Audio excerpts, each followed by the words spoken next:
todas bem-vindas ao Química em Arte. Hoje começamos a terceira temporada das Mulheres na Ciência, uma ação que visa dar voz e visibilidade às mulheres da ciência e na ciência, falando de sua trajetória, os desafios, as suas conquistas, enfim, vamos falar sobre vários assuntos. E hoje temos a presença ilustre da professora doutora Joyce dos Santos Fabrício, uma das mulheres cientistas que colaboram para mudar o terrível cenário da desigualdade de gênero e uma das mulheres que está acima do seu tempo.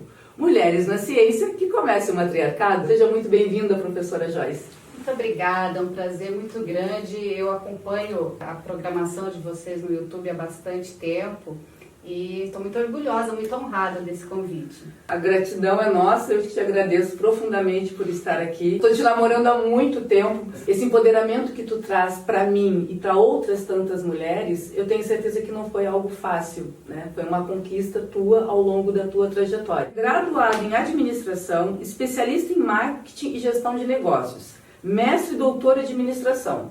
Atua em cursos, treinamentos e palestras de graduação e pós-graduação em administração. Tuas pesquisas envolvem empreendedorismo, empreendedorismo por mulheres e questões de gênero nas organizações. Foi presidente do Conselho da Mulher de Laranjeiras do Sul, presidente do Conselho Regional de Administração do Paraná por quase 20 anos, Joyce, onde atuou ainda como conselheira e coordenadora da Câmara da Mulher Administradora. Foi membro da Comissão da Mulher do Conselho Federal de Administração e é membro atualmente da Organização Latino-Americana de Administração, na Câmara de Marketing, e é sócia das organizações Correio do Povo do Paraná, Que Soluções Visuais, Correio MKT, e Jornal Extra Guarapuava. E é uma das maiores empresárias nas áreas de jornalismo e comunicação visual aqui da nossa região. Como é que tu dá conta de tudo isso, Joyce? Quando você fala, quando você lê, nossa, até eu me assusto. Mas não, eu acho que são 50 anos, né? Uma trajetória aí já bastante longa. E as coisas foram acontecendo. Eu sempre pensei comigo que eu não gosto de perder oportunidade. Então, se a oportunidade aparece, eu sempre procurei aproveitar. E aí, acho que isso foi se construindo. Não tem exatamente um plano aos 15, o que vai estar fazendo aos 45. Mas eu acho que eu tive também muito apoio, muita estrutura. Então, para mim, sempre foi muito natural esse avanço, né? E assim, tem muita coisa para fazer ainda, né? Com certeza, com certeza. Me conta um pouquinho, assim, me fala da tua infância, para poder entender a mulher que tu é hoje. Como é que foi a tua infância? Gisele, eu venho de uma família muito humilde. Eu nasci em Dois Vizinhos, aqui no Sudoeste, né? E com 5, 6 anos me mudei para Cascavel e fiquei lá até mudar para Laranjeiras. Então a minha referência é o oeste e sudoeste aqui do Paraná. Então a minha família, assim, a gente às vezes não tinha programas, na época um programa em Cascavel chamado Pró Criança, então a gente ia lá para comer, né? Eu pegava uma sopa, fazia um esporte, levava para casa. E foi essa a minha realidade. Eu entrei já meio atrasada na escola, com 8 para 9 anos. E, assim, todo mundo tinha os tênis bonitinhos. Eu conto numa conversa que eu tive outro dia, um estojo muito bonito, daqueles de 24 cores que abria. E eu fui para a escola, minha mãe falou assim, vai para a escola. E o caderno e o lápis? Pede para a professora que alguém dá, a Fundepar dá. E dava mesmo. E aí, às vezes eu conto essa história pro meu marido, ele fala, nossa, eu fico empolgado, porque eu tive uma facilidade muito diferente na minha vida. Aí a minha professora falou, vá para casa e tem que trazer uma bolsa para colocar esse material amanhã.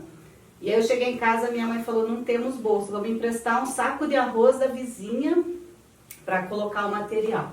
Então, eu não falo isso por vitimização, mas eu digo que essa adversidade acabou me fazendo muito mais forte. Porque aí no final do primeiro ano, eu, por acaso, tirei uma nota muito boa em alguma disciplina, que eu nem lembro qual. E aí todo mundo olhou para mim. Nossa, que nota boa! E aí eu falei, nossa, estudar é o único caminho que eu tenho, porque eu não tenho tênis, não tenho estojo, não tenho, meu pai não veio me buscar de carro na escola, não tenho bicicleta, não tenho a boneca que eu queria. Mas eu sou alguém quando eu estudo. E aí eu me apaixonei e eu falo assim que a leitura, a escola, a educação como um todo, mas principalmente a leitura, professores que me obrigaram a ler, me tornaram a pessoa que eu sou. Então aí foi uma consequência. Comecei a trabalhar depois com 15 anos, a minha carteira já é assinada desde os 15 anos. E por caminhos até meio tortuosos eu vim parar no jornalismo.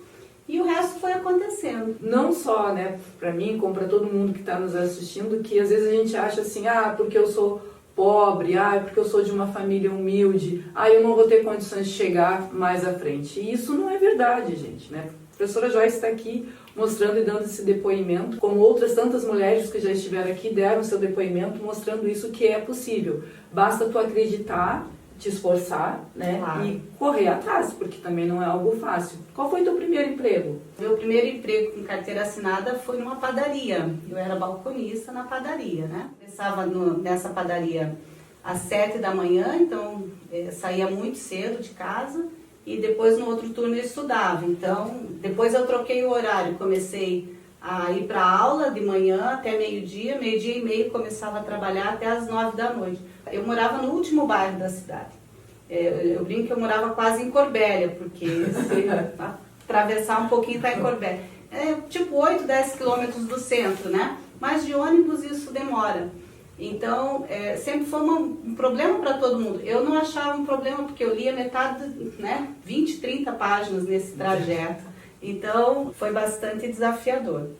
Que bacana. Tu falou que o jornalismo entrou na tua vida de uma forma inusitada, né? Como é que ele entrou na tua vida? Assim, eu quero fazer várias perguntas da administração, mas é que não tem como eu perder o gancho dessa fala maravilhosa. Né? Porque eu falo assim, às vezes a gente não sabe o que está escrito. Então, eu trabalhei nessa padaria, depois uma professora minha, eu jogava voleibol. E ela me convidou, a Ângela vai assistir, porque a gente é amiga até hoje. Venha ser instrutora de voleibol no programa da prefeitura, então fui fazer voleibol e daí ficou mais tranquilo, era no meu bairro também. E acabou o projeto, eu fui ser secretária do Núcleo Regional de Esportes na época, que era do governo. E aí entrou o governo Collor e eu fiquei sem emprego, né? Todo mundo se congelou aquela época, assim. E eu tinha acho que 17 anos. Então fui trabalhar, a minha mãe arrumou um emprego para mim numa loja que vendia colchões. Eu trabalhei uma semana, comecei na segunda. Na outra segunda eu cheguei para trabalhar, tinha pego fogo na loja. Tudo no chão. Sabe aquela sensação que você esfrega o olho e fala, nossa, acho que eu não acordei, tô sonhando. Como assim? Tudo queimado. E eu fiquei lá assim, e aí veio um pessoal de um jornal fazer a matéria do incêndio. E aí, assim, não sei de onde a gente tira a presença de espírito, né? Me entrevistaram e falaram, olha, eu não sei, nem conheço meu chefe, ele é de outra cidade, eu tô uma semana aqui. Não vou, né? Passei o contato, tudo, mas eu não tinha muito como dar informação se a loja ia continuar, não ia. Aí eu virei para eles quando acabou a gravação e falei, escuta, não tem emprego lá no jornal de vocês? Porque aqui, acho que não vai tão cedo, né? E aí, foi meu primeiro marido, né, o Ademir, uma pessoa muito tímida. Depois ele tirou o cartão dele e me deu assim, me liga, vamos ver, talvez tenha uma vaga lá, né? E aí, não fiquei muito empolgada na época, mas passou um mês, não consegui outra coisa, liguei para ele. E aí ele me levou no jornal, não tinha emprego no jornal dele, mas tinha um amigo dele que tinha uma agência de publicidade e eu comecei ali. Comecei assim, como secretária também, né? E aí a gente também começou a namorar. E ele tinha... E eu fiquei um ano com esse meu chefe, até que ele falou pra mim um dia, olha, os negócios não estão bem, vamos ter que te demitir. Ou você vai vender, porque as coisas, né, na área de comercial, de propaganda, não estão muito bem. E eu falei, nossa, eu não sei vender, nunca vendi nada, né? Aí até o Ademir falou pra mim, Joyce, você vai pra rua pra vender ou vai pra rua pra procurar emprego? Dos dois jeitos você tá na rua. Falei, sabe que você tem razão? E isso foi muito impactante, porque eu ganhava 2 salários na época. E 6 meses depois eu ganhava 10 salários. Nossa. Então a área comercial, a área de vendas, ela realmente foi muito impactante, porque aí eu comecei a poder dar uma estrutura. Eu sou a filha mais velha de 5 irmãos, né? Então pude começar a ajudar a minha família, sabe? A gente dormia em 5, em 2 camas de solteiro. Ah, não, vou colocar uma cama. E eu sou empreendedora, assim, a minha irmã queria comprar comida. Minha segunda irmã, que é psicóloga hoje. Eu queria arrumar casa, reformar, fazer muro, fazer jardim e tal. Então, cada uma foi cuidando do seu jeito, né? E aí, namorando o Ademir, nós ficamos 4 ou 5 anos lá em Cascavel. E nesse período ele começou o jornal aqui em Laranjeiras. E começou a ir, voltar, ir no começo da semana, voltava no fim. E aí, quando nós tivemos a minha filha mais velha, ele falou para mim: Joyce, isso já tinha mudado da agência, já estava num jornal lá na cidade. Eu acho que vamos tentar a vida lá, porque se não der certo, isso eu já tinha minha casa, já tinha um outro patamar. Toda a gravidez pensando, e aí não teve jeito. Ele falou: olha, você vai criar uma filha sem pai, porque eu vou ter que ir na segunda, voltar na sexta. E aí vim, assim, eu e uma criança de 3 meses para Laranjeiras. Nossa! Foi assim. E aí assim tu começou também a trabalhar no jornal, no Correio do Povo, e automaticamente tu te tornou uma das sócias do jornal? Sim. Ou... Nós criamos uma nova razão social, porque eu já tinha feito técnico em administração na escola, né, no Wilson Joffre, lá em Cascavel. Uma coisa que eu gosto de contar é assim, Gisele, eu tinha começado a administração na Unioeste, que era 13 por uma concorrência, era o curso mais disputado da faculdade, e eu tinha passado no primeiro vestibular. E aí, aquela arrogância do jovem, do adolescente, né? Eu passei no primeiro, passo em qualquer um. Ah, mas eu tô meio cansada, né? Porque aí eu tinha feito uma vida escolar, assim, de ser a primeira aluna em todos os anos, de ser sempre a aluna, né, que se destacava. Então eu queria descansar. E é um erro muito grande, porque um ano eu parei, no outro ano eu esqueci a data do vestibular, no terceiro ano eu estava grávida. Uhum. E aí, no 4º ano eu vim embora para cá. Então eu cheguei aqui, eu não tinha nem terminado a graduação, tinha mal começado. Mas eu tinha essa noção de administração do ensino médio, que já é muito importante. Aí eu fiquei 4 anos aqui para daí fazer a graduação, sabe? Então, e aí no primeiro ano, voltando para a graduação, eu fiz lá em Palmas, numa faculdade católica, eu chorava todo dia, porque antes eu não tinha filho, eu não tinha compromisso, eu tinha um salário estável, eu não pagava a faculdade e eu não dei valor. Quando eu fui fazer uma faculdade longe, pagando, deixando o filho pequeno, foi extremamente difícil. Então eu falo para todo mundo assim, ó, tudo bem, né, vai no seu ritmo, mas cuidado com essas interrupções, porque às vezes você não volta mais. Quando a gente está sozinho, né, quando a gente é independente ou quando está sozinho, não tem a responsabilidade, né? Então, no teu caso mesmo, como eu sou, tem a responsabilidade da casa, do marido, da filha, se torna tudo muito mais difícil. Não que seja um problema, não é, né? Não é. E a gente, quando tem força de vontade, a gente faz. Só que é muito doloroso, né? Você sacrifica muito. Você se sacrifica, exatamente. Eu passei por isso também com a minha filha, né? Então, eu vivi esse momento, sendo mãe solteira. Então, assim, foi mais difícil, mais complicado, só que graças a Deus eu tinha o apoio do meu pai e da minha mãe, que me apoiaram bastante, mas foi muito difícil. E esse voltar, esse resgate, não é fácil. A gente tem que ter muita força de vontade e determinação. Exato. E eu tenho certeza que tu deve ter pensado nisso tudo, pela tua filha, né? Muito, porque eu me culpava assim, né? Eu tô fazendo isso também por ela, exato, mas ao mesmo tempo, né, talvez pago psicóloga até hoje para ela poder entender que a mãe sempre foi, né, nessa correria, nessa loucura, mas realmente eu falo assim que foi a melhor decisão, porque ao mesmo tempo em que a maternidade me realizava e me realiza, talvez não fazendo proselitismo, mas eu acho que assim, você pode estar total cansada, o dia foi tenso, a sua filha ela fala, mãe, faz um brigadeiro, você fala, nossa, passou, né? A minha mãe disse que filho deve ser uma coisa que vicia. Então é muito gratificante. Mas eu também sempre tive os meus sonhos, as minhas metas. E eu não seria uma boa mãe se eu fosse muito frustrada. Exato. Então eu acho que a gente tem que buscar esse equilíbrio, né? Com certeza. Como é que a tua filha mais velha se chama? Isabelle. Isabelle, eu tenho certeza, também tem, né? No teu fundo do coração que foi a melhor escolha e isso com certeza tu é um exemplo para ela e para tua outra, tu tem 2 meninas, né? Duas. A Isabelle, que é a mais velha, quantos anos ela tem? 27. Quantos? 27 anos. Nossa! É uma moça. É uma moça. E a mais nova? 16. 16. Bah, que bacana.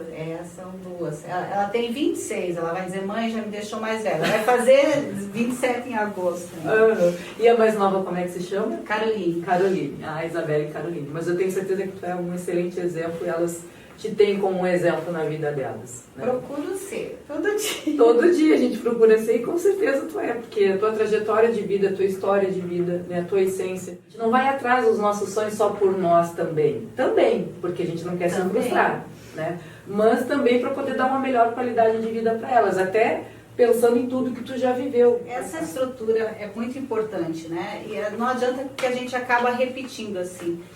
Não é que eu não quero que passe pelo que eu passei, você não quer que passe, mas eu acho que não precisa passar, né? A evolução é num sentido de que há outros desafios para a gente se conectar e realmente, assim, eu tive uma infância maravilhosa porque, embora não tivesse brinquedo, não tivesse recurso, criança não tem essa necessidade. Então, até eu entender o nível de pobreza, como diz uma amiga minha, a gente era pobre com força, não era assim uma pobreza leve.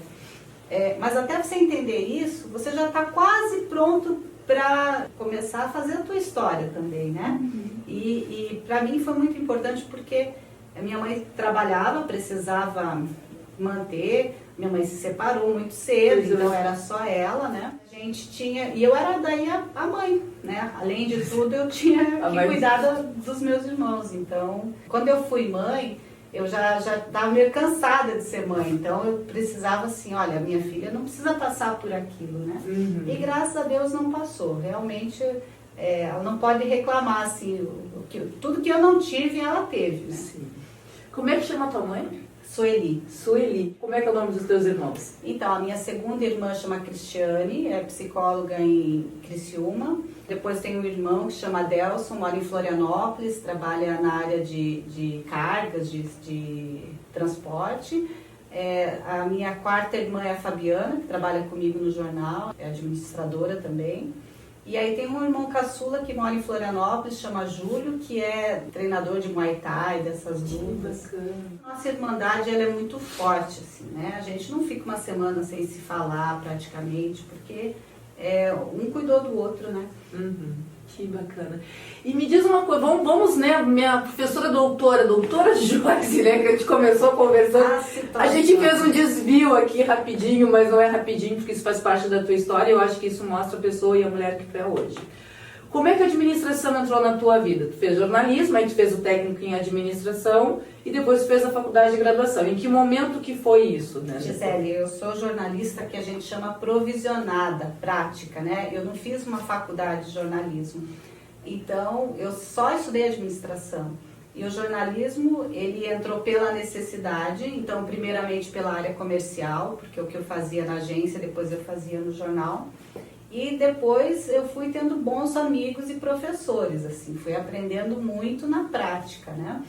E então a administração é o que eu estudo, desde o ensino médio, talvez, né? E aí na faculdade, também fui a primeira aluna da turma, fui laureada, assim, né? E fiz grandes amigos também nesse final de curso e tudo, que são meus amigos até hoje. Assim, tive ótimos professores, mas tive péssimos professores. Como todo mundo. Então eu brincava com os meus amigos. Se isso aí é da aula, desculpa, eu dou aula melhor que isso. Aquela arrogância, né? Sim. Então, e aí assim, eu acho que por isso que é muito legal quando a gente começa a dizer para o universo que a gente quer. Eu acredito que isso volta, porque assim, eu comentava, né, na saída da faculdade, nas conversas informais e tal. E eu me formei em março.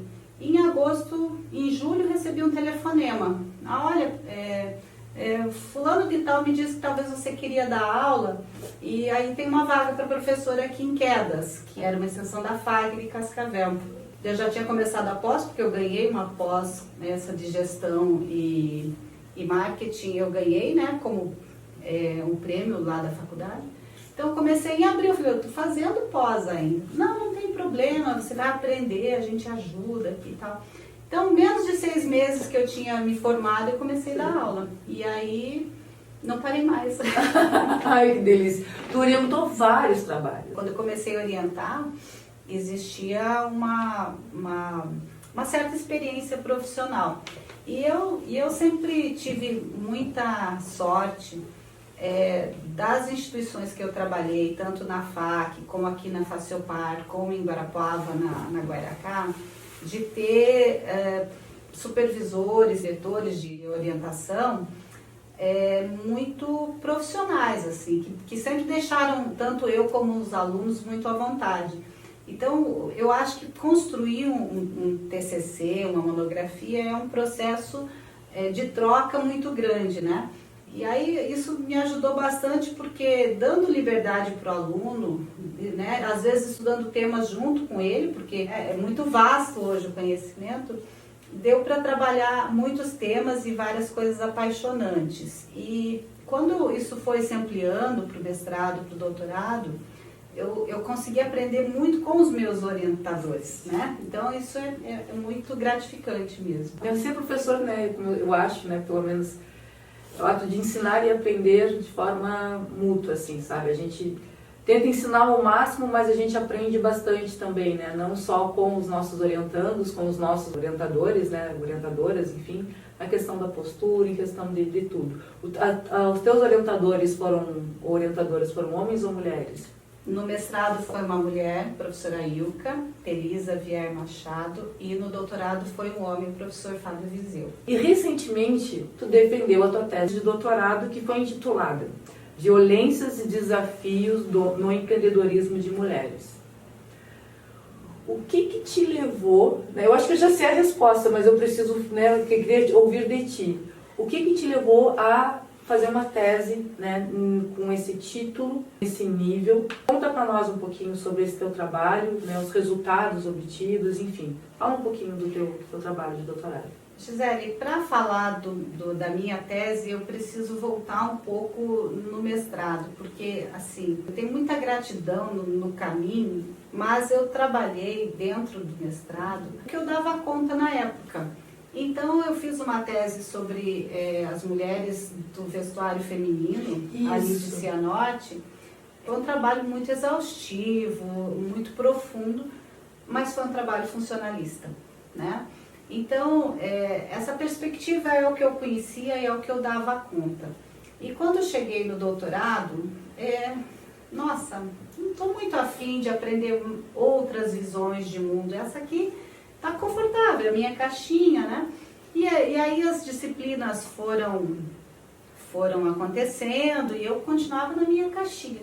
Eu tive a sorte, assim, tinha 3 professores que queriam me orientar no doutorado, mas nenhum deles queria trabalhar a questão da mulher empreendedora, né? Então eu já estava indo para pesquisar outra coisa. E o Fábio me encontrou no corredor e perguntou como é que está a tese. Eu falei, então, não estou conseguindo esse tema, mas vou para outro. Não, você não vai? Eu vou trocar de orientação. Eu tenho um aluno que eu posso dar para esse professor e vou trazer você para mim.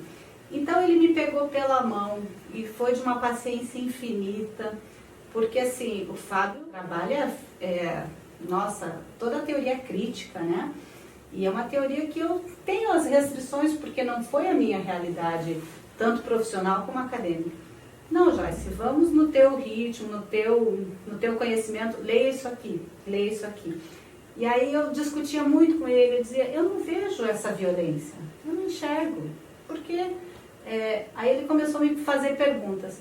Se você tem uma discussão com um funcionário seu, ele te respeita? Sim, sempre me respeitou. Aí você coloca um chapéu e vai dirigir, e você bate no carro desse funcionário, e ele vê que é uma mulher, mas não vê que é você. Como é que ele te trata? Aí começa a dar aquela sensação, realmente, né? a pessoa num certo nível hierárquico tem uma postura, mas o tratamento em geral... E aí foi muito doloroso, mas a pesquisa começou a acontecer por essa via, assim. Eu saí de uma postura muito funcionalista para uma postura, para as teorias feministas. Claro, não são todas as teorias feministas que eu consigo abraçar, mas, por exemplo, a Chimamanda Ngozi Adichie, que é uma nigeriana, eu me identifiquei muito com o trabalho dela, porque dessa realidade, dessa intersecção entre ser mulher, ser pobre, né? E aí também você começa a reconhecer os seus privilégios, porque eu sou mulher, sou pobre, mas sou branca, sou do sul do Brasil. Então, aonde que eu tô nesse espectro?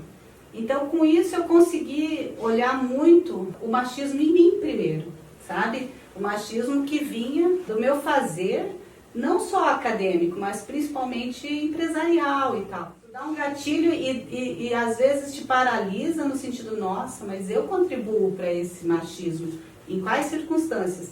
E ao mesmo tempo, assim, embora na minha empresa, sempre nos meus negócios, eu sempre privilegiei muito as mulheres, eu acho que eu exigia muito das mulheres, porque inconscientemente, se eu fiz, você também pode fazer. Se eu trabalhei 8 horas por dia e estudei à noite, sim, 15, 20 anos, qual o problema disso?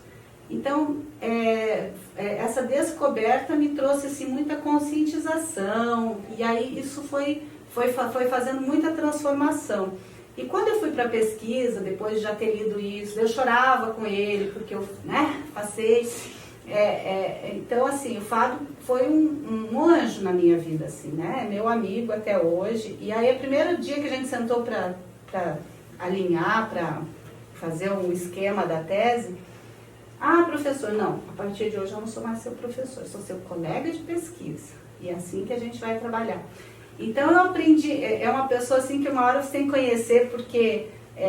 de uma inteligência e ao mesmo tempo de uma sensibilidade, porque você aprender feminismo com um homem é uma coisa espetacular. Exato, sabe? exato. Quando a gente mergulhou na pesquisa e foram surgindo, perceba a violência e aí ele começou a falar assim, me conta os seus casos, porque talvez você não percebeu. E aí eu comecei a relembrar quanto assédio eu já sofri. Pois é, eu ia te perguntar, porque até esse momento provavelmente tu não tinha sentido o preconceito direto, de forma direta, essa violência direta que existe em cima das mulheres, né? Eu achava que era uma coisa, que eu estava num campo além, porque como empresária, né? Uhum. E aí a gente começou a teorizar sobre isso. E aí eu tenho um artigo que a gente foi apresentar no Congresso de Epistemologia, agora em abril, que faz essa intersecção, mostrando o quanto mais um cargo mais alto a mulher ocupa, mais ela está sujeita à violência simbólica. Não a violência física tanto, mas a simbólica. Porque por conta, por exemplo, da psiquiatria, ela acaba sendo um objeto que é o oposto do masculino, né? E aí ela tem uma violência que é o ódio ao feminino, assim, expresso. Então, o homem não odeia a mulher, mas o feminino. Tudo aquilo que é ligado ao feminino, então, é o rosa, é o trans, é a pessoa que tenha qualquer trejeito e tal. E aí, isso... Vamos ver isso na pesquisa? E aí a gente foi entrevistar 14 mulheres de Guarapuava, e é um trabalho que eu fui assim, como você, namorando as minhas pesquisadas, né? Então, eu fui fazer parte do grupo das empreendedoras, eu comprava doce de uma, lingerie de outra, ia na loja de uma, na fábrica da outra. Quando eu cheguei para as entrevistas, liguei o gravador, elas contaram. E elas contaram coisas assim que me assustaram demais, né? Então eu também entrei numa crise ali alguns meses para degravar tudo aquilo, porque era muito pesado, assim. A dona de uma loja, que é minha amiga, por exemplo, falou, Joyce, eu vendo para juízas aqui, mas sei lá, um salário aí, né, 50, 70 mil, mas eu tenho que levar a sacola do condicional no horário que o marido dela não está em casa, porque senão ela tem problema com ele. O quanto falta essa consciência para as mulheres de que questões financeiras, a mulher acaba não dando conta do seu dinheiro, é o marido que cuida, é o irmão que cuida. Então, foi por esse caminho que a gente construiu, sabe? Mas é um trabalho que ainda vai virar livro uma hora. Pois eu ia te dizer, eu acho que o teu trabalho, tem a tua tese, tem que virar um livro, porque eu fico imaginando esses relatos que tu está falando e a gente, pelas leituras que a gente faz, né? Então a gente começa a se dar conta. E as entrevistas fazem com que eu aprenda muito, né? Então, às vezes a gente faz sempre aquela pergunta, você já sofreu algum preconceito? Aí a mulher diz, não sofri. Digo, não, porque às vezes acontece isso. Não, nossa, nunca tinha pensado nisso. E aí começa a lembrar de situações que acontecem.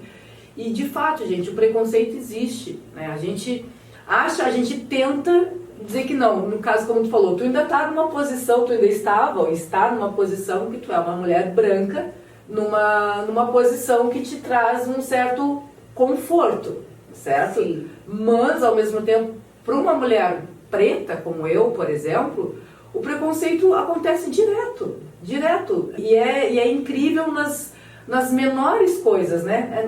Nos detalhes, assim, pelo menos é isso que eu sinto. Umas coisas que eu observo, porque eu tenho assistido várias palestras, uma mulher está falando, né? Então tu vê que a mulher está crescendo, está se empoderando, e aí do nada vem um homem, pá, e corta como se... e repete a mesma coisa que ela falou, de uma outra forma que para mim isso é uma desqualificação. Na literatura feminista a gente chama de appropriating, né? Tenta explicar para a mulher que é da área dela, ou às vezes se apropria da ideia dela, como se fosse sua, ou simplesmente corta a fala dela.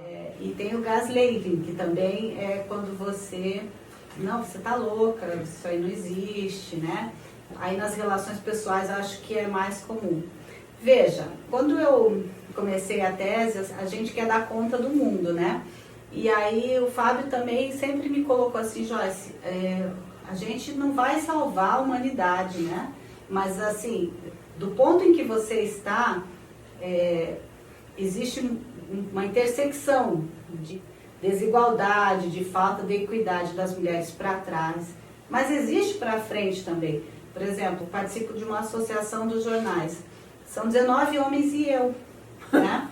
Então fecha a sala, são 19 homens e eu lá. Eu preciso, às vezes, elevar a voz, às vezes dizer, olha, agora eu posso falar? Porque assim, senão, no começo eles me apresentavam assim, essa é a musa da nossa associação, nossa lady aqui e tal.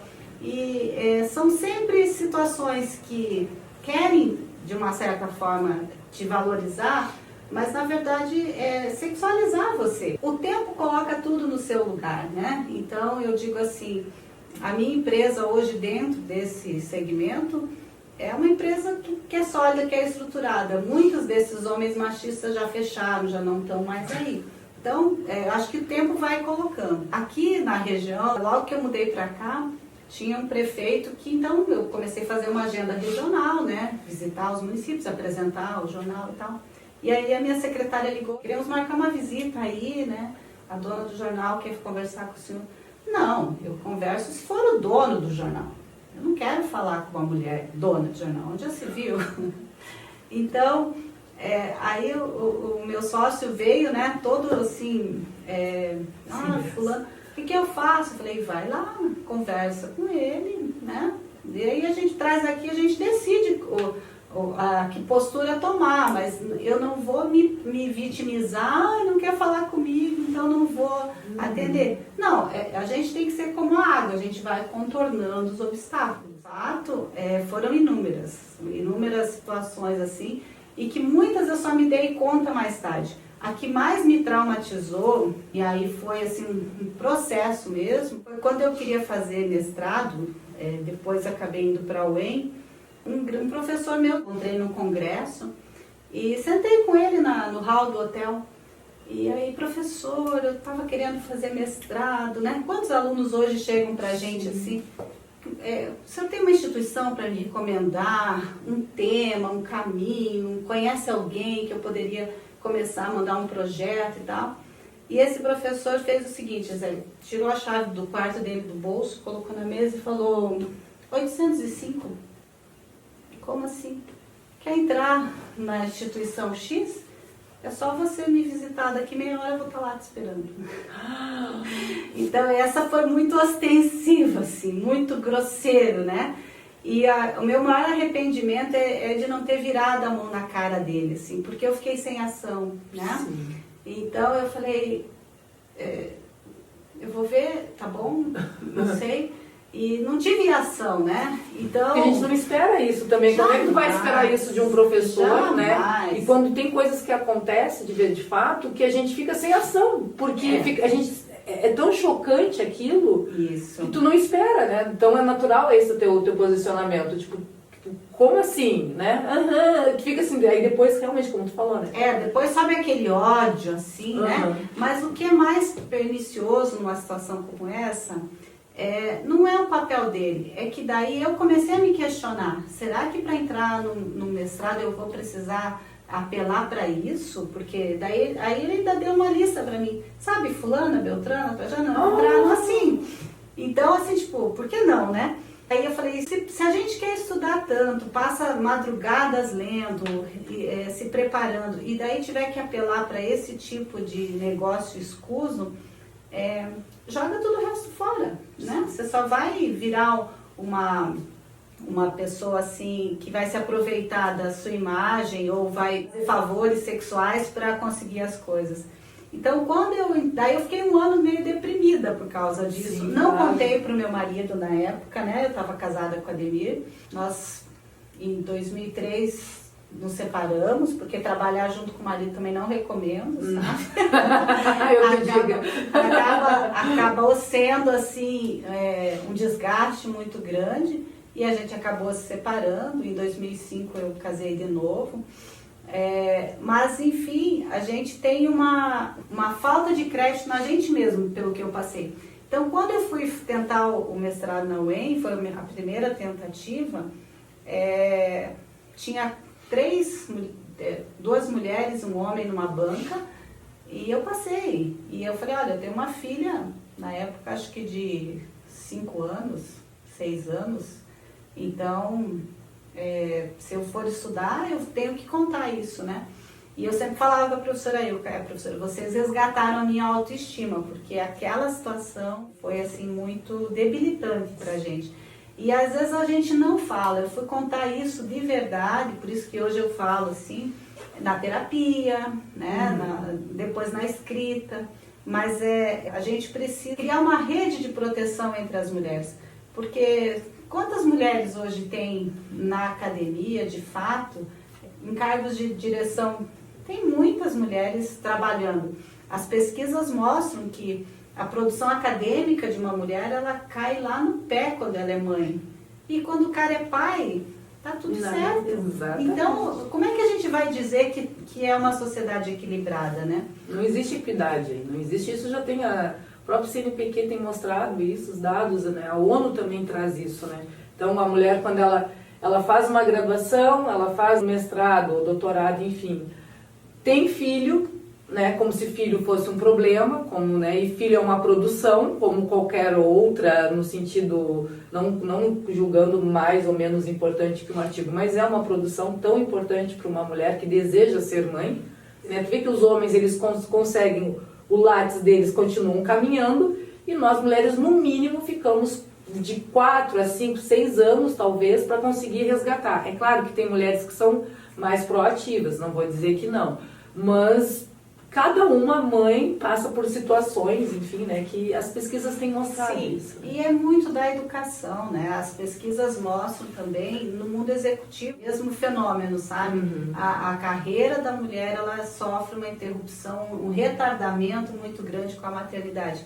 E se a mulher não tiver filho, não vai ter humanidade, né? Então a gente precisa incorporar isso, por um lado, mas pelo outro também entender que isso tem que haver uma compensação de outras formas, né? E também a educação da mulher, porque eu tenho uma colega assim, inteligentíssima, doutora, numa cidade vizinha aqui, e aí queria convidar ela para uma palestra, para ir fazer parte de um evento. Ela, não, agora eu sou mãe, e eu sou dessas mães que quer levar e buscar o filho na escola, médico só eu que levo, eu que controlo se vai ficar com a babá, se vai ficar na creche e tudo mais, porque eu quero, Joyce.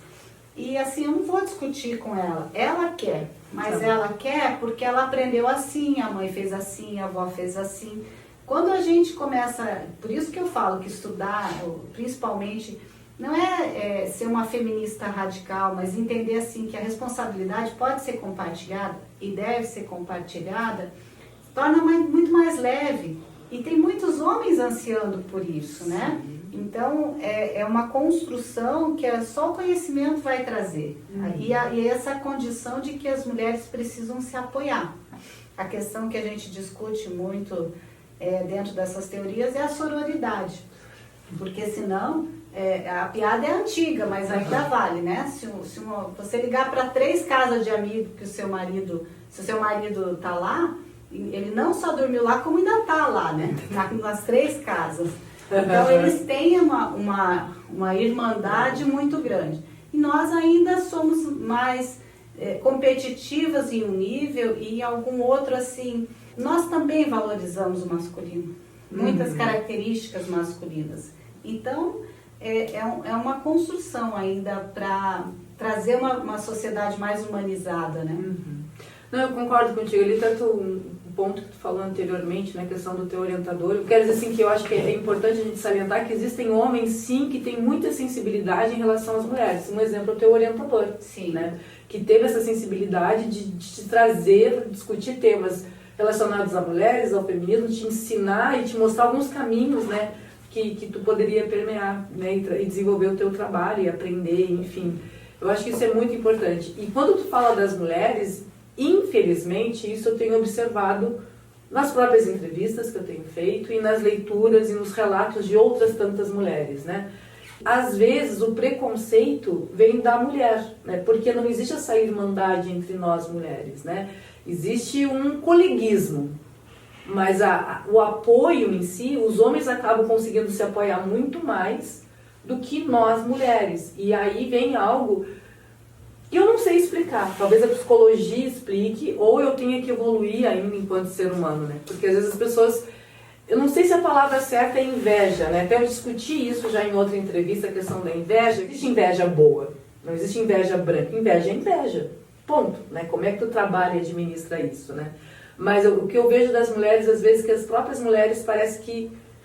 Vou usar o termo, me perdoe, professora Luísa, inveja uma outra, né? Então, no teu caso, por exemplo, tu ralou muito para chegar onde tu chegou, não foi fácil, né? Não é porque tu é bonita, bela, divertida, engraçada, enfim, todas essas outras qualidades que tu tem, que a gente não conversou ainda, mas que estão em ti, não é só por isso. Tu correu atrás, tu estudou muito, tu te empenhou muito para isso, né? Então, assim, algumas mulheres sentem inveja disso. Eu não sei se tu sente isso, assim, de fora, assim, mas eu observo que não é o meu olhar, por exemplo, né? O meu olhar para ti, não que o meu olhar seja melhor ou não de qualquer outra mulher, pelo amor de Deus. Mas eu te olho com admiração, digo, pô, que mulher! E eu quero saber como é que tu chegou. Por isso nós estamos aqui. Como é que tu chegou? Não que eu queira chegar nesse patamar, não, mas com certeza eu estou aprendendo, não só eu, como todo mundo que está nos ouvindo agora. Mas existe esse preconceito das mulheres, assim, né? Eu acho que isso é fruto até de uma criação que a gente, né, do ambiente cultural. O país também é machista e esse machismo se reproduz nas relações acadêmicas, nas relações políticas, nas relações empresariais, de toda forma. Hoje eu lido com isso com um pouco mais de doçura. Porque, né, em algum momento talvez a gente já teve inveja também e faz parte. Mas o que eu vejo assim, se a pessoa tem esse véu, né, uma primeira barreira, e ela está disposta a questionar as suas primeiras verdades, talvez eu consiga mostrar para ela que enfim, aonde tem uma afinidade ou não. Mas também hoje eu falo assim, quem não me ama não me merece, sabe? Também não estou muito preocupada em agradar, assim, quero trabalhar em prol das mulheres, daquelas que querem evoluir no sentido de compartilhar conhecimento, compartilhar. A gente tem tantos interesses, né? E aí eu acho que existem possibilidades. Mas eu acredito sim que o conhecimento, que se isso fosse discutido, inclusive lá no ensino fundamental, assim como finanças para as mulheres, porque é fácil você cobrar de uma mulher como eu, que é independente, que toca uma empresa. Mas se você vai cobrar de uma pessoa que às vezes está desempregada, ela tem uma dependência muito maior. Então, a gente precisa fazer com que as mulheres atuem nos negócios e nos negócios mais de ponta, sabe, Gisele? Porque uma das críticas que eu faço, inclusive na minha tese, é que se incentiva muito o empreendedorismo feminino, mas se incentiva muito a mulher que faz bolacha, que faz cuca, que costura, que é cabeleireira, e é muito bom que existam esses negócios. Mas também, por que nós não temos mulheres na indústria, na tecnologia, campos que estão crescendo muito mais e que daqui a pouco você acha que não existe retrocesso, né? Às vezes a gente acha, existe. Eu falo para as minhas alunas, se você entrar numa máquina do tempo hoje, se você vê uma máquina do tempo hoje na rua, nunca entre, porque em momentos anteriores a vida da mulher sempre foi mais difícil. O divórcio, acho que é uma lei de 64, né? Então, são muitos, nós ficamos muito tolhidas, inclusive legalmente, para poder exercer a nossa função social, o nosso papel. Porque eu não quero privilégio nenhum, você não quer privilégio nenhum. Mas se a gente é 51% da humanidade, nós temos que estar em 51% dos lugares. Exato. Então, eu acredito assim que, inclusive, é muito interessante, porque até homens com quem eu converso, quando eu comecei, meu marido era né? O Luciano falava, já está ficando muito feminista. E aí eu dizia para ele, não, mas então vamos sentar, vamos redividir, porque eu tive que fazer esse processo em mim, né? Agora eu cozinho no sábado, você no domingo. Se a gente tem o privilégio de não precisar cozinhar durante a semana. Então a coisa ficou muito mais equilibrada, mais leve para mim e com a participação dele, né?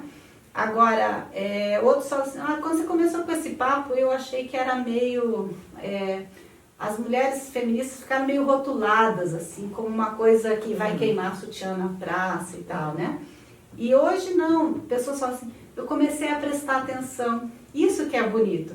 Eu comecei a prestar atenção enquanto a gente pode atuar diferente e não deixar que as mulheres sejam essa fragilidade, ao mesmo tempo dar espaço e dar poder. Isso que significa estar no planeta, né? Se a nossa vida é curtinha, como é que a gente muda, empodera? Não gosto da palavra empoderar, mas eu digo fortalece as mulheres, porque dar poder eu dou para você. Eu não preciso dar poder para você. Esse poder já está aí. Ai, que lindo. Quando a gente fala em empreendedorismo, para mim é muito mais do que... E tu, acho que o teu trabalho, eu acho que mostra isso. É muito mais que mulheres desenvolvendo projetos, muito mais que mulheres se empoderando, né? Muitas mulheres eu tenho observado aqui, mesmo em Laranjeiras, começam um projeto, começam uma ideia, mas não vão adiante pelas dificuldades que acontecem, que vai surgindo. E tu já passou por isso, tu sabe que não são fáceis, né? Quanta coisa tu já teve que abrir mão para poder manter o teu negócio, eu imagino, né? Muito. Pelo menos eu imagino que uma empresária, né, quando se tem um negócio, é assim que acontece, né? Então muitas coisas tu tem que abrir mão para poder manter o teu negócio, imagina, né? Durante a pandemia, por exemplo, como é que foi, né, no jornal ali a pandemia? Como é que vocês viveram isso, né? Passaram por isso? Nós tivemos, por um lado, uma sorte de estar num ramo em que não precisou parar, fechar, porque em algum momento a imprensa foi considerada um serviço essencial, né? Mas é claro, se a empresa está vendo como é que vai pagar a luz ou a água no seu negócio, a publicidade é a primeira coisa que vai ser cortada, né? Então a gente teve uma redução muito grande no faturamento. E aí é o que eu sempre falo, precisa se reinventar. Então, nós criamos alguns produtos, esses totens de álcool gel, tipos de máscaras diferentes e tal. E passamos assim com muito medo, perdemos pessoas também muito queridas, muito importantes. Então, O medo acho que foi o principal ingrediente assim de paralisação das coisas, né? Nós agimos muito no sentido de cuidar da equipe, né? Porque o faturamento você recupera, mas quando você vê pessoas traumatizadas, perdendo parentes e tudo, isso, ou ameaçando, né, vão ficar sem emprego. Então a gente conseguiu garantir uma estrutura de funcionamento mínima e procurou se reinventar naquilo que foi possível, né? Nem sempre a gente teve o sucesso que gostaria, mas passou, né? Quando a gente viu aquilo já estava indo embora e ensinou para muita gente essa lição de que o imponderável está permeando qualquer atividade humana, né? Sim. É algo que é bastante difícil. Eu estava bastante tensa também, gostaria de fazer esse relato aqui, esse desabafo, bastante tensa, porque entrevistar a Joyce não só pelo tempo, eu estou namorando ela faz tempo e por isso a minha dificuldade de trazê-la, entendeu? Porque eu sabia que ia acontecer isso. E realmente, assim, não tem como não se apaixonar cada vez mais por ti. Que isso. Me diz uma coisa, além desse trabalho, do teu trabalho da tese, então quer dizer, obviamente, como tu falou, começou lá no teu mestrado, enfim. Tu tem um trabalho antes da tua tese, até vou aproveitar, tem vários artigos publicados, né? Então, assim, gente, não tem como eu falar de todos deles aqui, mas 2 me chamaram a atenção. E aí eu sempre peguei esses 2 pensando nos temas que a gente iria abordar aqui. E óbvio que um está relacionado diretamente com a tua tese, né? O trabalho ele foi publicado na Cielo e ele é titulado como Mulheres Empreendedoras, Razões e Dificuldades para a Criação de Empresas. Que eu acho que traz um resgate do teu mestrado, né, provavelmente, né, das coisas que tu viveu. Vou fazer um recorte nesse momento. Quais são os maiores desafios, né, para uma mulher ser empreendedora? Olha, o principal desafio, eu acredito que começa pela ideia do negócio, porque você tem inúmeras possibilidades. Então, se você pensar que se o negócio... O que é empreendedorismo? É descobrir e explorar uma oportunidade. Então, se você fica só no descobrir uma oportunidade, acontece isso que você falou antes, a pessoa começa e não leva muito adiante. Mas se você descobrir e tiver as capacitações para explorar essa oportunidade, é difícil não dar certo, sabe? Quando a gente fala das mulheres, então, começa assim com essa insegurança própria, porque, mas eu não sei se eu quero arriscar, eu não sei se eu quero sair da minha zona de conforto. Eu não queria sair da minha zona de conforto, né? Então, eu fui para isso porque eu queria aproveitar a minha filha, criar ela com mais condições, enfim, perto do pai. Mas depois que você vai empreender, a cada sucesso te dá uma motivação de falar assim, nossa, eu consegui, então eu consigo mais, então eu vou para frente. Então o jornal começou tão pequenininho, começou na garagem da nossa casa aqui em Laranjeiras, né?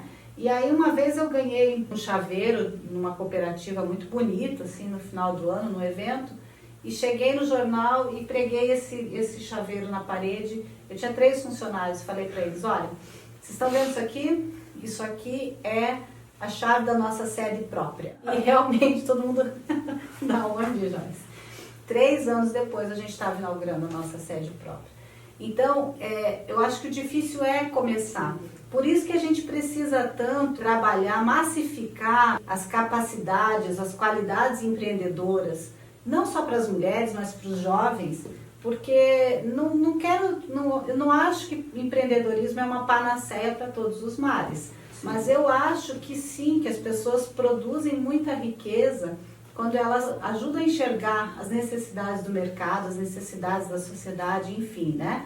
E aí, depois a segunda dificuldade é financeira. Começar um negócio exige recursos. Às vezes, se a pessoa só quer ir lá assim, tem 2 extremos, né? Só começa um negócio se eu ganhar dinheiro a fundo perdido, né? E ok. Ou só começa um negócio, eu tenho que vender minha casa, meu carro para começar. Então, os 2 são muito perigosos, porque se eu ficar nessa comodismo de que eu vou receber um recurso a fundo perdido para começar um empreendimento, se eu não arriscar nada do que é meu, qual o valor que eu vou dar? Mas se eu arriscar tudo que é meu e não der certo, também vou ter dificuldade. Então tem que existir essa exploração da oportunidade, mas com um risco controlado, que a gente chama, né? Tem as teorias comportamentais, o empreendedorismo, as teorias econômicas e tal. E aí, voltando para as mulheres, nesse trabalho o que me preocupava era assim, por que ela começa um negócio e quais as dificuldades? Mas no final do artigo a gente discute assim, por que esse negócio não cresce numa velocidade, e isso tem várias pesquisas no mundo, que os negócios femininos, às vezes, eles crescem numa velocidade menor do que os negócios criados por homens. De novo, a nossa criação, a nossa cultura, o medo de arriscar, às vezes leva com que as mulheres, não, isso tá bom, não vou fazer empréstimo, mulher é muito segura. Muito antigamente no Paraná, Gisele, eu acho que você não é aqui do estado, não, né? Não sou do Rio Grande do Sul. Então, aqui no estado, a Companhia de Habitação do Paraná, e naturalmente as casas, faziam uma casa, um financiamento habitacional, ia para o nome do homem. Alguns anos depois, eles descobriram que o homem vendia a casa e deixava a família na rua. Então, hoje, e há mais de, 10 anos, todo financiamento habitacional de uma família obrigatoriamente fica no nome da mulher. Porque a mulher é muito mais responsável nesse sentido, né? Então, esse tipo de exemplo a gente precisa levar para os negócios. A mulher tem que acreditar que ela é capaz, ela é muito racionalizado, né? Você organiza o espaço, a tua casa, o teu negócio, a tua cidade precisa desse olhar, dessa organização, desse cuidado, dessa atenção. Eu não gosto de dizer assim, é o jeito feminino de fazer as coisas, não. Eu acho que é o jeito humano de fazer as coisas e que isso pode estar nos dois gêneros, né?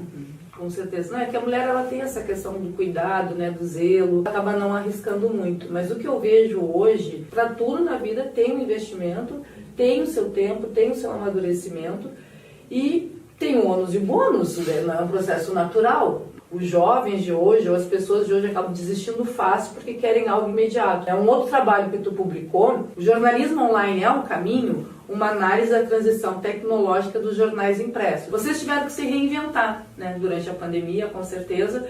Hoje, né, há muito tempo, isso me chamou a atenção, porque há muito tempo eu não lia jornal. A gente assiste o que a gente quer, né, online, então eu entro no YouTube e vejo os jornais que estão acontecendo ali no momento. Enfim, quando eu vim agora para Laranjeiras, eu voltei, graças a Deus, a ter o hábito de ler o jornal, Correio do Povo, depois nós vamos falar um pouquinho mais. E é muito interessante isso, né? Porque assim, ter um jornal, o jornal em papel, para mim faz a diferença. Eu adoro. Me acordo pela manhã, tô vendo ali, né, no meu cenário da minha vida ali no sítio e tal, com meu chimarrão, vou ler a notícia, né? Então, assim, é diferente ler no papel, né, do que tá no Instagram, sabe, assim, lendo aquela notícia, né? Então, eu tenho me sentido mais leve, sinto mais leveza nisso, porque eu não estou preocupada, eu não vou ler uma notícia e já vou ler os comentários e aqueles comentários já começam a me influenciar de alguma forma, né? Influencia, né, as pessoas. Sim. Se é uma pessoa que não tem um grande conhecimento, influencia radicalmente. A pessoa está repetindo uma notícia, uma narrativa que não tem ideia. Mas essa questão, né, do jornalismo online, né? Então, vocês hoje têm, né? Nós conseguimos acessar o Correio do Povo, vou deixar o link aqui, aqui embaixo para vocês conseguem ler algumas reportagens. Eu acho que na íntegra tem que ser assinante, né? Não sei como é que funciona esse processo, mas na íntegra tu consegue ler, mas algumas reportagens também tu tem acesso livre. E isso faz a diferença, eu acho, assim, pelo menos na minha concepção. E nós falamos muito isso. Antigamente nós só tínhamos o jornal, a rádio, revista e televisão. E era o nosso mundo, né? Exato. E hoje a gente tem um mundão. Como é que tu vê isso? Veja, nós não podemos, assim, minimizar o impacto da tecnologia, né? Ela veio para ficar, ela mudou radicalmente a forma da gente produzir, consumir notícia e também informar e formar opiniões. E a gente está passando um veículo que já nasce digital, ele tem um outro DNA. Nós que viemos do papel, viemos do impresso, a gente acaba tendo muito amor pelo impresso. Então, é um negócio que no mundo inteiro ele está sendo um grande questionamento, né? Gostamos de acreditar que a tecnologia vai acrescentar para o nosso papel, porque o jornal, ele não é a informação só, é a credibilidade de quem dá essa informação. Então, muitas vezes, se você dá uma informação errônea na internet, você vai lá e apaga, deleta, altera. No impresso não tem isso. Então, o jornal é uma mídia de legado. A gente costuma dizer que é uma mídia de legado. Você nunca vai chegar numa empresa e vai achar um celular na parede com, né, uma foto do Instagram. Mas você vai chegar na Casa Íris e vai ver a reportagem do aniversário da loja enquadrado lá. Então, eu acredito que essa forma, porque o livro não acabou, né? E se o livro não acabou, os jornais vão encontrar o seu caminho. Mas cada vez vai ser mais de nicho, vai ser um público muito específico que vai ver valor nessa leitura e vai ver o esforço que tem de produzir uma notícia pensada, porque não é só a notícia, eu falo assim que a gente conta histórias. Um jornal é um veículo de comunicação, para ele realmente se perpetuar, nós temos que ter o nosso DNA, a nossa comunidade. Então, no jornal é proibido publicar release. Se vocês copiam uma notícia e faz um Ctrl+C e um Ctrl+V, seja no impresso, seja no digital, fica muito ruim. É por isso que a gente edita, a gente vai buscar as fontes locais, a gente tem muito prazer em trabalhar, como diz o Tolstói, né? Se queres ser universal, você tem que cantar a tua aldeia. Agora, esse impacto vai existir. E assim como todo negócio, ele vai ter que se transformar e se reinventar. Então, enquanto a gente tiver amor pelo que a gente está fazendo e tiver leitores e tiver público, a gente vai fazer, né? Agora, sem desmerecer, porque eu acho muito apaixonante, né? Quando a gente começou a estudar, a gente estudava na Barça. Sim. Como era difícil fazer uma pesquisa. Hoje você tem uma biblioteca de Alexandria na tua mão. Exato. Então, eu sou fascinada, mas eu acho que às vezes as pessoas estão olhando o superficial e não estão indo a fundo naquilo que elas poderiam, né? Mas a disseminação, a democratização do conteúdo é uma realidade. E agora, com as inteligências artificiais, tem um ônus e um bônus aí. Porque ao mesmo tempo em que o computador escreve agora uma matéria, e na academia nós estamos sofrendo muito com isso, né? Porque já tem que comprar um programa para identificar se foi o ChatGPT que escreveu o trabalho acadêmico. Eu acabei de dar aula numa pós agora, falei, gente, vamos fazer o trabalho à mão, não vou aceitar depois, vou fazer aqui na sala, na mão, porque eu não sei mais o que vem por aí. Exato. Mas em 15 anos, se só a inteligência artificial escrever, vamos dizer, porque ela faz música, faz livro, faz, né, vai ser mais do mesmo. Exatamente. Né? Então, assim, a gente precisa manter isso muito vigiado, eu acho, sabe? Mas eu acho que esse diferencial, por exemplo, do jornal impresso, né, do livro, eu acho que ele vai se manter por toda a eternidade, assim, de alguma forma, sabe? Eu acho que, pensando naqueles filmes mais futuristas, enfim, sim. sabe? Harry Potter, né? Aquele jornal que vem o conteúdo todo dia. Que vem o conteúdo todo dia ali, mas eu acho assim que as pessoas, me perdoem se eu estou falando uma bobagem, né?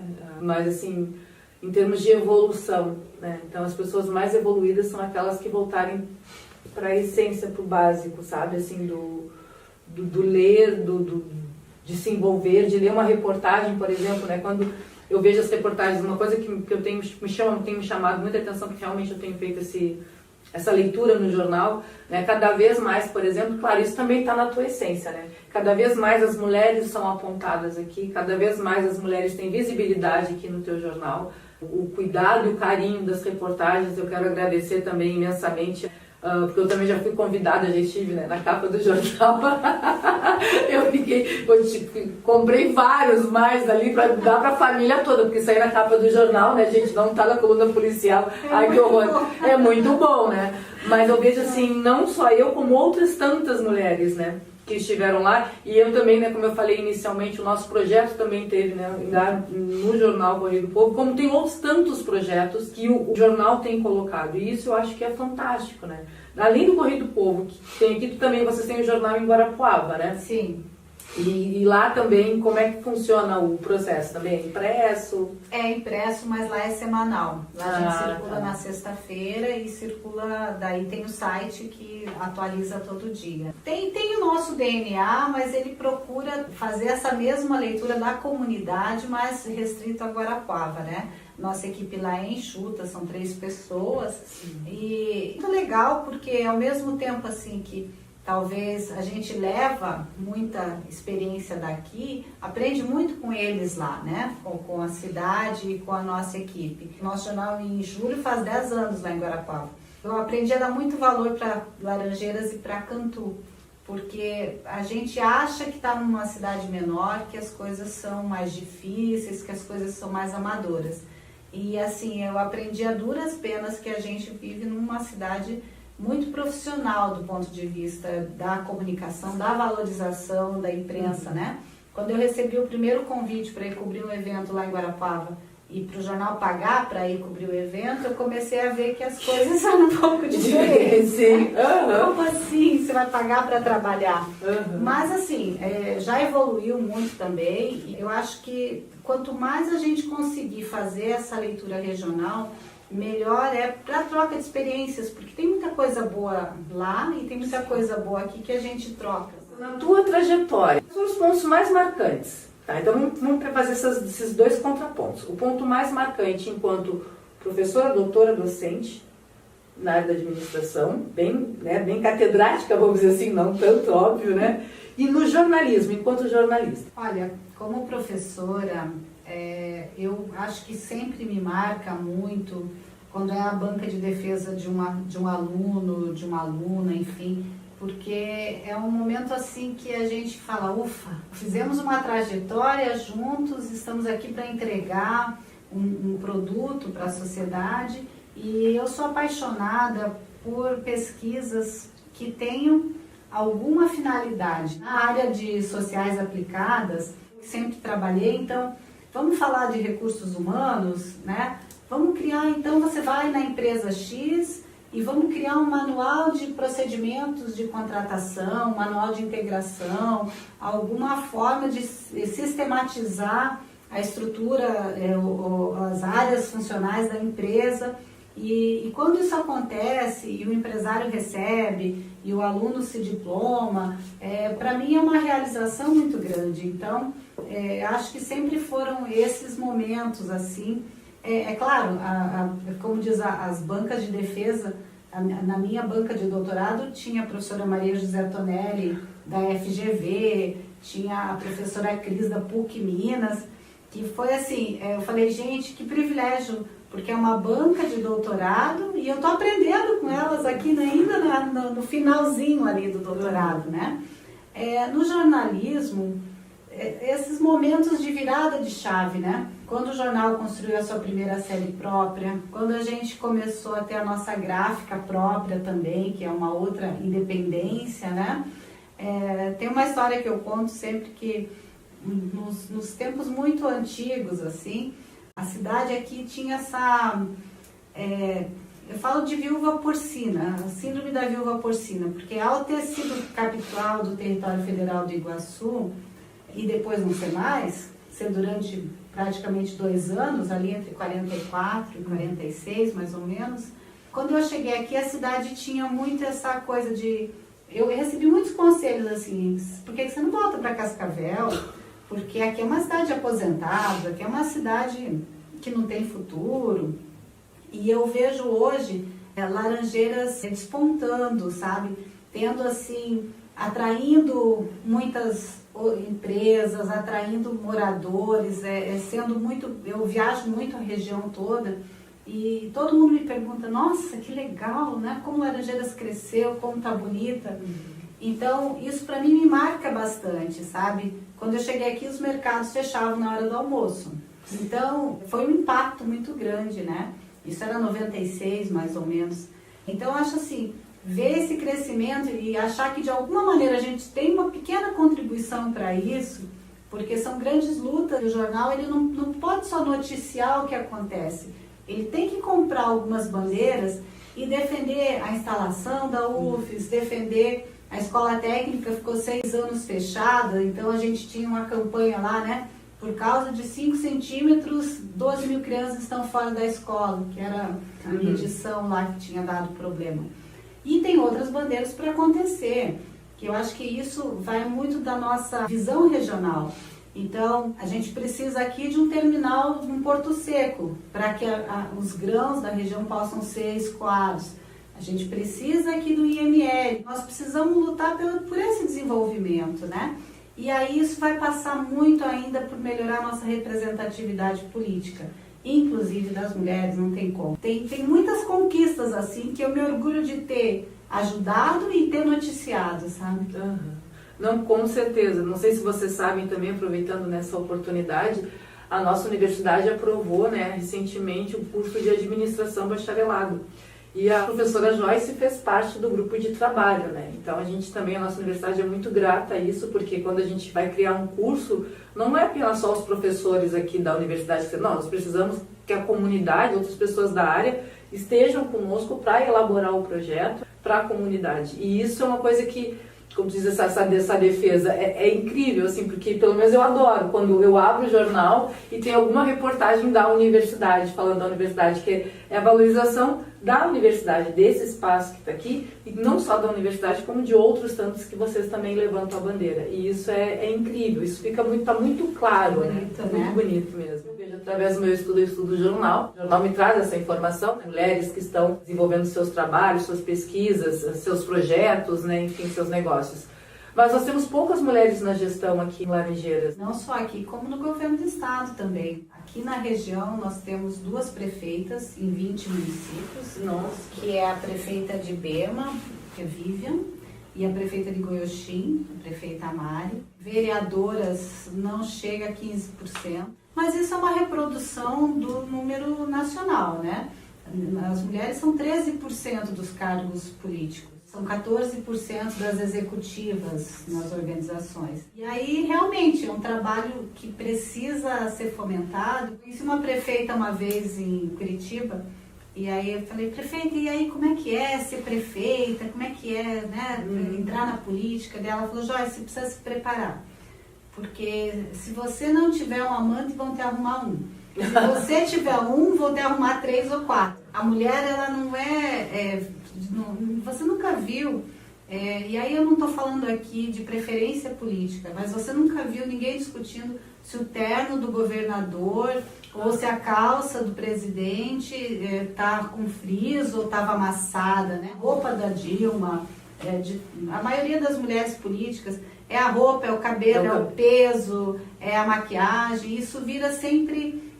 então, assim, eu evito, assim, jamais vou compartilhar um meme ou uma piadinha sexista ou machista, porque por mais que seja na brincadeira, são esses momentos em que a gente vai reproduzindo esse machismo e essa desigualdade. Então, aqui na região, eu admiro muito essas prefeitas que são, né? E acho que a gente tem aí um caminho, porque sem representatividade as coisas não vão acontecer. Na eleição anterior, 97 deputados federais fizeram votos em Laranjeiras do Sul. Não nessa, na anterior. E a gente falou, nossa, como é que pode? O pessoal precisa ter uma consciência, nós precisamos fazer pelo menos uma campanha que não seja assim, partidária, mas votem em candidatos daqui, né? E aí nessa eleição 103 deputados fizeram voto. Então é muito complexo, né? Porque, veja, a gente não ama aquilo que a gente não conhece. Então é preciso ainda fazer um trabalho de conscientização política, de preparação, embora que a mulher precise entender que ela não precisa chegar no mestrado, no doutorado ou ter uma trajetória empresarial para daí entrar na política. Tem que entrar, né? É o nosso espaço também, porque enquanto nós não ocuparmos esses espaços de poder, nós continuamos a reproduzir. Se eu conto uma história para você de que você olha numa galeria de fotos numa Câmara Municipal e tem 60 homens e 5 mulheres, você fala, nossa, aqui não é meu espaço. Agora, se você olha, não, tem essa e essa e essa, então aqui também é meu espaço. Então, são esses modelos que a gente precisa quebrar. E com relação ao curso da UFES, foi muita honra participar. O nível dos colegas do grupo, eu quero agradecer porque aprendi muito com eles também, por trazer um pouco da visão que eu tenho do que é a administração aqui para a região. Principalmente, nós contribuímos muito na questão da discussão do projeto de estágio, do projeto de trabalho acadêmico, porque, como eu disse, para mim, os trabalhos que têm muito valor são esses que vão contribuir com a comunidade de alguma forma, né? E esperamos aí que no segundo semestre já comece o vestibular, né? Bem animada. Estamos também bem animados, né? Que comece, claro, né? Para a criação de um curso, né? Não é uma coisa tão simples, embora foi muito bem elaborado o projeto, mas tem as instâncias internas e externas também, que né? Tem que passar, que claro. tem que passar, né? Então, foi aprovado aqui dentro da universidade, agora temos que, né, tem a questão do MEC validar para que a gente possa contribuir muito aqui para a nossa comunidade. Tu é empresária há 26 anos? Há 30 anos? 27 já, né? 20? É, eu cheguei aqui, a minha filha tinha 3 meses, ela já vai fazer 27. Então tem empresária há quase 27 anos. O Correio do Povo tem quantos anos? 33. 33, né? E tu tá à frente Desses 27. desses 27. Sendo sócia, né, do jornal Correio do Povo, do jornal Extra do Guarapuava, e sócia também da empresa Ki Soluções Visual. Essa empresa Ki Soluções Visual, ela desenvolve marketing, porque tu é especialista, né? Tu tem Sim. especialização em marketing e gestão, né? E em gestão. Como é que essa empresa trabalha com o quê? Então, essa empresa, ela veio no meio da pandemia ali, né? No início da pandemia, já faz 3 anos agora que a gente adquiriu. E ela é uma empresa também ligada à comunicação, mas mais assim para fazer banner, fachada, adesivo, brindes personalizados. Então, ela fica indo ali para Porto Barreiro, próximo ali daquela área industrial da cidade. Eu faço mais um papel estratégico, mas é o meu sócio que toca, né? E a gente se dividiu assim, porque realmente não tem como dar conta. Então, ele fica mais na Ki Solução, eu fico mais no jornal e em Guarapuava também, né? O que tu gosta de fazer na tua hora de lazer? Olha, Gisele, eu gosto muito de viajar. Então, dependendo do tempo que eu tiver de folga, eu sou pé na estrada, né? Então, o pessoal brinca, meu Deus, você não para. Eu falei, gente, mas pra mim, eu me abasteço quando eu posso conhecer outras culturas, outras cidades, lugares diferentes.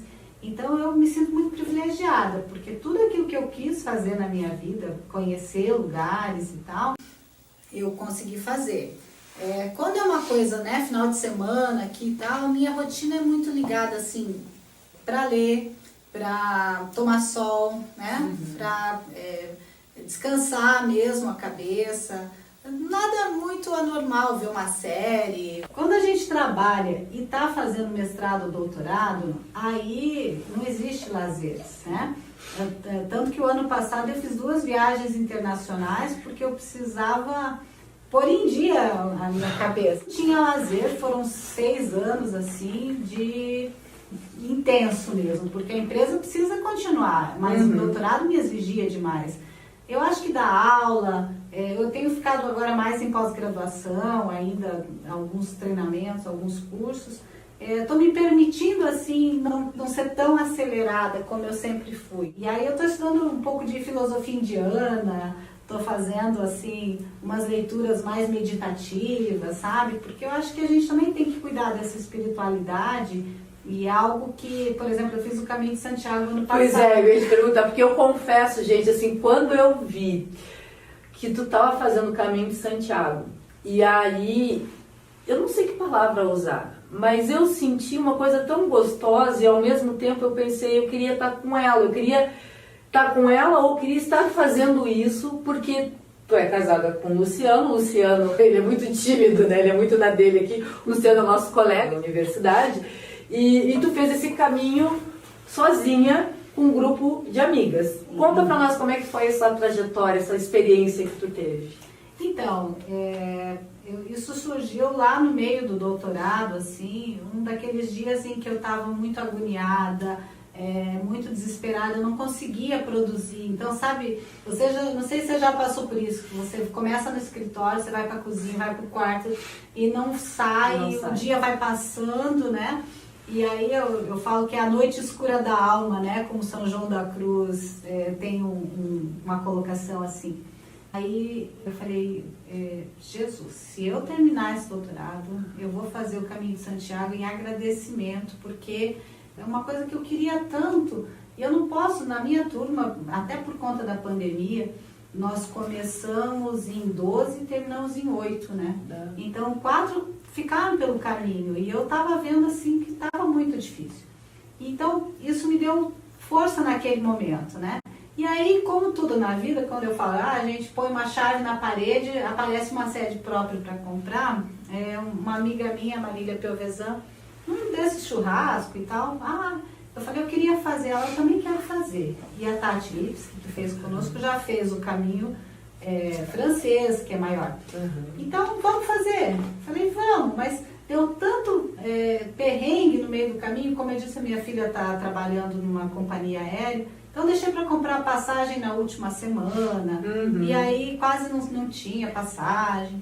Mas chegamos lá, né? Nós fizemos o caminho do Porto até Santiago, dá quase 300 quilômetros, fora as perdidas ali no caminho. Mas assim, 2 dias eu estava no caminho, mas eu não estava no caminho, porque eu não tinha treinado, né? Fazer 25, 30 quilômetros por dia era muito desafio, com mochila e tal. Então, aquilo cansava muito, e eu estava com calçado apropriado, e eu dizia assim, quero chegar, né, vamos ver como é que organiza isso aqui, qual é a pousada que a gente vai ficar, o albergue. Então, era executiva no caminho, sabe? Não conseguiu se desprender, nesse momento não conseguiu se desprender. Não, 2 dias foram horríveis, porque eu cansava, eu queria chegar, não chegava, queria parar, e assim, tivemos uma química, né? Você é professor de química muito positiva, assim, são minhas irmãs hoje, porque sempre tinha, alguém falava a palavra certa na hora certa, mas só no 3º dia que eu desliguei, que eu parei de olhar o relógio, que eu comecei a ver a flor, o telhado, o tempo, o caminho, e assim, é um significado de interiorização mesmo, né?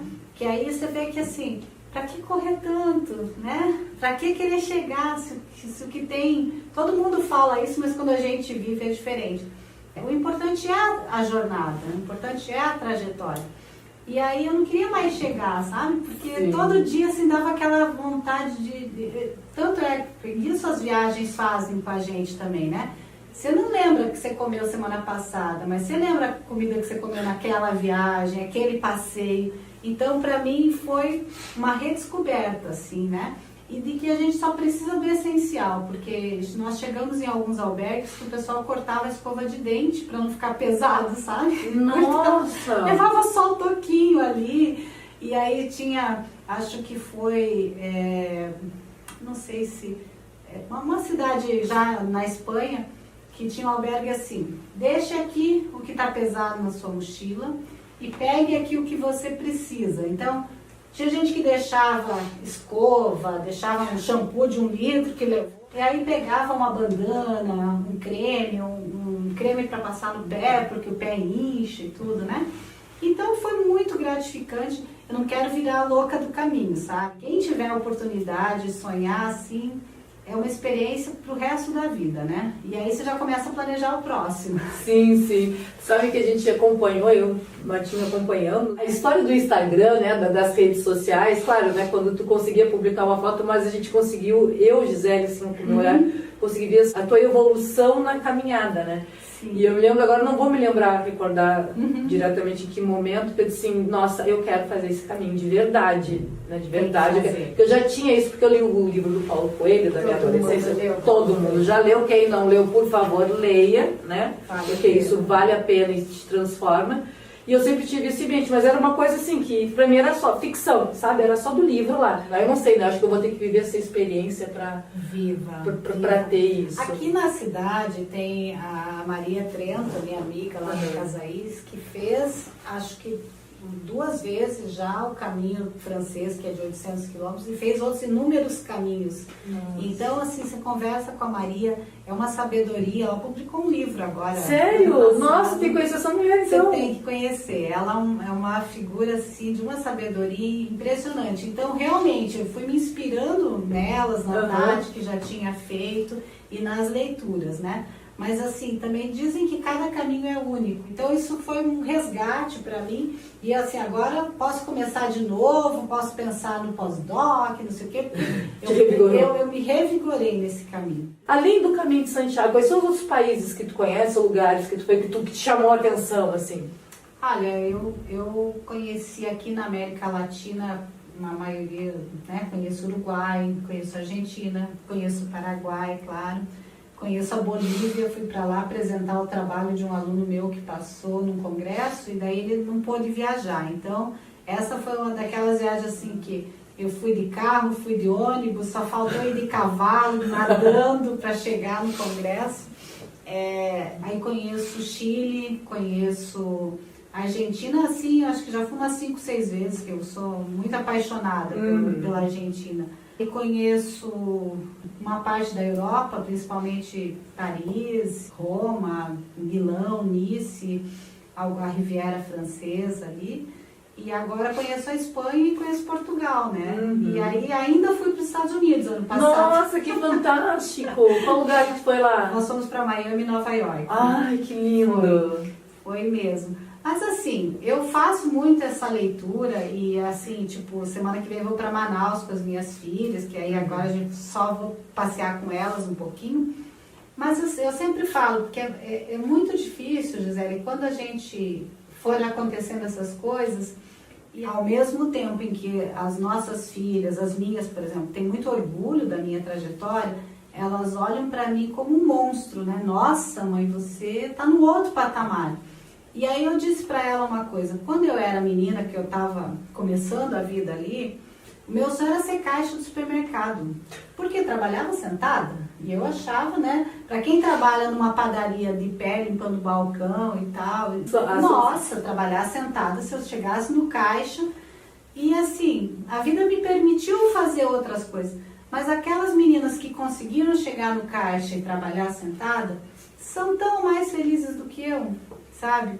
Então eu acho que não tem, eu falo muito para elas isso assim, você não precisa se comparar com ninguém, você não precisa chegar onde eu cheguei, você tem que fazer o teu caminho e tá muito consciente de que assim, as tuas verdades não são as verdades do outro, né? A minha meta de vida era não viver a vida que a minha mãe vivia.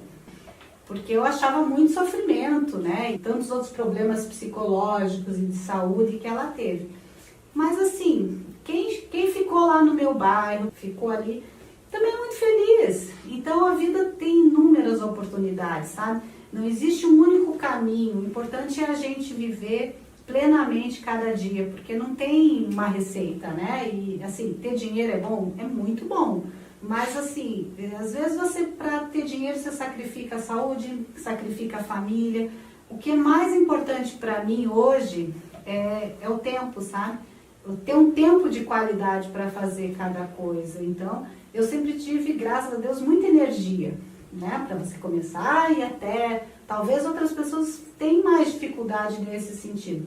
Mas elas vão chegar onde elas têm que chegar, porque ninguém está aqui de bobeira. Sim. Que lindo. Nossa, não tem nem o que falar. Quais são os projetos que tu tem desenvolvido? Um projeto que tu gostaria de desenvolver no futuro? Eu tenho essa paixão agora, mais recente, né? Pelos estudos de gênero. Então, assim, sempre que possível eu estou falando para as mulheres e tentando trazer um pouco dessa experiência e talvez trazer um pouco de clarificação, né? Porque a mulher, mesmo quando ela exerce a mesma atividade de um homem, ela é colocada num patamar inferior, né? Por exemplo, um homem que cozinha é chefe, a mulher que cozinha é cozinheira. O homem que faz roupa é estilista, daí a mulher é costureira. Então, numa palestra que eu dei em Paranaguá, uma aluna veio falar comigo depois e falou assim, olha, professor, você tem que falar, inclusive, isso que, mesmo no mundo que é considerado feminino, que é a cozinha, quando você vai para o profissional, eu sou a chefe de cozinha e eu sofro muito preconceito. Não é só na administração, não é só na política, não é só na educação, enfim. Sim. Lá na cozinha, o cozinheiro, lá o chefe se impõe para mim, né? Então a gente está em todos os setores precisando ampliar. Também na OLA, né, na Organização Latino-Americana de Administração, é uma oportunidade que eu nunca achei que ia ter, sim, porque eu saí da diretoria do Conselho Regional aqui no Paraná e fiquei tranquila. Falei, bom, eu acredito muito no associativismo, então aonde eu pude passar, aonde me convidaram, eu fui, me envolvi sempre nas entidades. Mas é um trabalho voluntário, então chega um momento em que começa a pesar um pouco, né? E aí, mas esse convite da Organização Latino-Americana, quando eu estive na Bolívia, na Argentina, no Chile, eu vi o quanto nós, brasileiras, ainda temos que olhar para o continente, para o interior do continente, né?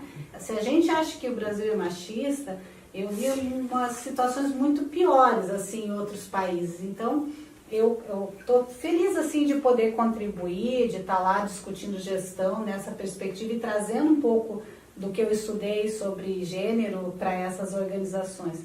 E também agora, assim, eu até estou me achando meio de folga, né? Porque quando eu estou nesse espaço, sem estar em sala de aula regular, na graduação, e não sei se eu quero voltar muito, sabe? Porque eu senti, assim, nos meus últimos anos já, esse aluno muito diferente, muito disperso, né?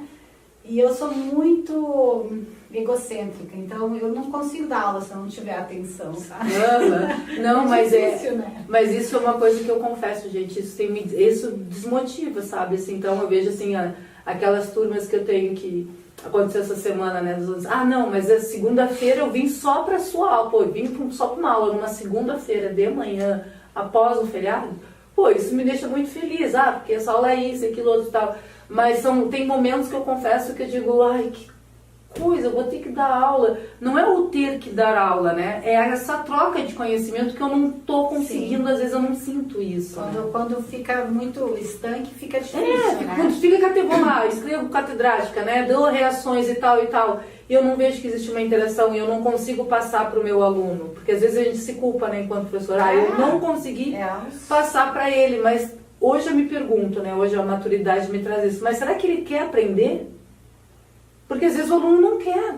Então não adianta ter a melhor aula do mundo com a melhor professora do mundo. Se a pessoa não quer aprender, como tu falou isso, tem uma coisa que é fato. Não adianta tu querer ajudar quem não quer ser ajudado. Não adianta tu querer ensinar quem não quer aprender. Está num outro momento, né? Em outro momento. Só que academicamente a gente é cobrado, né? A gente tem processos. Então, eu acho que, assim, gosto muito, acho que dar aula me segurou muito nos negócios, sabe? Houve períodos, assim, negros, né? Em que você não sabia como que ia pagar a folha de pagamento, aquelas dificuldades que todo empresário já passou.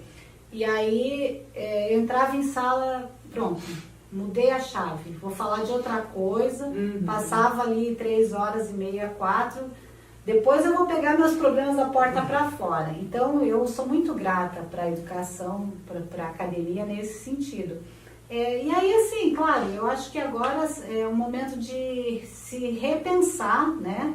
Já pensar aí no que a gente tem para contribuir ainda e aproveitar ainda as oportunidades que surgirem, né? É um momento também que a gente precisa. Não é porque a gente quer, a gente precisa olhar mais para a saúde, olhar mais para os cuidados, porque não tem como, chega para todo mundo. Então, nesse ano eu estou assim, sabe, me permitindo muitas coisas que eu acho que eu levei assim. Quando eu paro para ver o que eu já fiz na minha vida, eu falo assim, nossa, eu já vivi umas 3 vidas. Bem de boa, assim. Com certeza. Tu é além do teu tempo, né? Eu pensei em várias, porque eu sempre faço a minha fala inicial, e eu não conseguia ver outra. Né? Uma das maiores empresárias. Não, já se eu falar isso, eu tô ofendendo até, né? Não, mas tu é além do teu tempo, né? Tu é além do teu tempo com tudo que tu já Não, desenvolveu? eu fico muito grata, mas eu acho que assim, tudo que você fez até ontem é ontem, né? Então você tem que ver o que você pode fazer hoje com o que você está fazendo, com as oportunidades que estão surgindo, porque eu vivi uma vida muito grata. Eu li a biografia do Pablo Neruda lá quando eu tinha 30 anos, né? E confesso que vivi. E aquilo me inspirou, assim, né? Sim. Ele tem uma altura no livro que ele diz: eu comeria toda a terra, beberia todo o mar, porque eu gosto de viver. Então, quando eu fui para o Chile, eu fui nas 3 casas do Pablo Neruda, assim, sabe? Eu sou apaixonada pela história dele, né? E eu acho que, assim, o importante é que eu vivi a vida que eu quis viver, que eu me propus a viver. Então, se amanhã eu quiser virar dona de casa, se eu quiser virar, cuidar do meu jardim, das minhas orquídeas, eu vou estar no meu momento também, porque eu acho que isso é a autonomia do ser humano, sabe? E assim, a minha relação funciona bem com o Luciano, porque nós conversamos, né? Então, eu sou um ser humano, você é um ser humano. Então tem que ter o você, o eu e o nós. Se virar só o nós não vai dar certo, se virar só o eu não vai dar certo, se virar só o você não vai dar certo. Porque esse equilíbrio para mim é necessário, né? Então, aí funciona porque existe esse respeito pela individualidade, pelo querer do outro também, né? Sim. Só que eu acho que assim, a gente precisa sempre... essa rede de apoio, a minha irmã que trabalha no jornal comigo, muito me apoiou para que eu pudesse ir estudar, ir viajar e fazer tanta coisa. Então, quando a mulher tem essa possibilidade... não é ela que está fazendo, né? Tem que ter toda uma estrutura ali para poder proporcionar, porque tinha filho para buscar na escola, tinha filho para levar, tudo isso. Mas é um momento muito bacana agora, porque eu acho que estou colhendo muita coisa que eu plantei, sabe? Sim. Não, tu fala uma coisa certa, sim, mas eu acho que só vem com a maturidade. Fazer tantas entrevistas e olhar tantos lattes e aquela coisa, né, de investigar e tudo... Hoje, algum tempo atrás, na verdade, eu parei e comecei a analisar assim, o que eu queria ter conquistado? Conquistei, tá. Eu quero mais e mais disso? Não sei se quero. Não é? E tô no meu direito, entendeu? Então, hoje eu tô vivendo, eu quero viver o meu eu, como tu falou, né? Viver a família. Obviamente, continuo com meus trabalhos, continuo com a ciência, mas não com aquele gás, aquela coisa toda, porque... Para mim, agora, o mais importante sou eu, porque durante muito tempo, né, e eu tenho certeza que para ti também, o mais importante não foi o eu, né, não foi tu, foi o outro ou aquilo outro, né, que tu estava desejando. Quando tu foi delegada do Conselho Regional de Administração, gente, desculpa a ignorância, é óbvio que eu tenho que pagar meu mico aqui, né, delegada, como é que é desenvolver esse papel e durante tanto tempo, porque foram quase 20 anos Sim. Tu estando nessa posição, né, nesse cargo. Ele é comissionado? Você ganha por isso? Não ganha, né? Então conta pra nós, porque com certeza tu fez várias contribuições nesse tempo. Então, eu me formei e aqui já tinha uma primeira turma de administração. Então, o presidente esteve na minha faculdade e assim, o fato da gente ser muito comunicativa, ele falou, olha... Você tem que vir fazer parte do conselho. Quando você se formar, se registra que se tiver um curso de administração na tua cidade, você pode ser nossa delegada lá. E aí, como eu disse, apareceu a oportunidade, eu vou aproveitar. Então, fui a Curitiba, fui nomeada e tal, e daí eu que trouxe o bottom de administração, assim, para a turma que se formou aqui, né? Que são vários colegas hoje. E assim...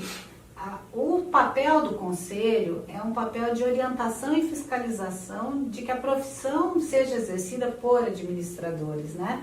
Então, nós fomos uma delegacia muito pequena, uma das menores do estado, mas a gente estava lá no mapa, estava bem bonitinho.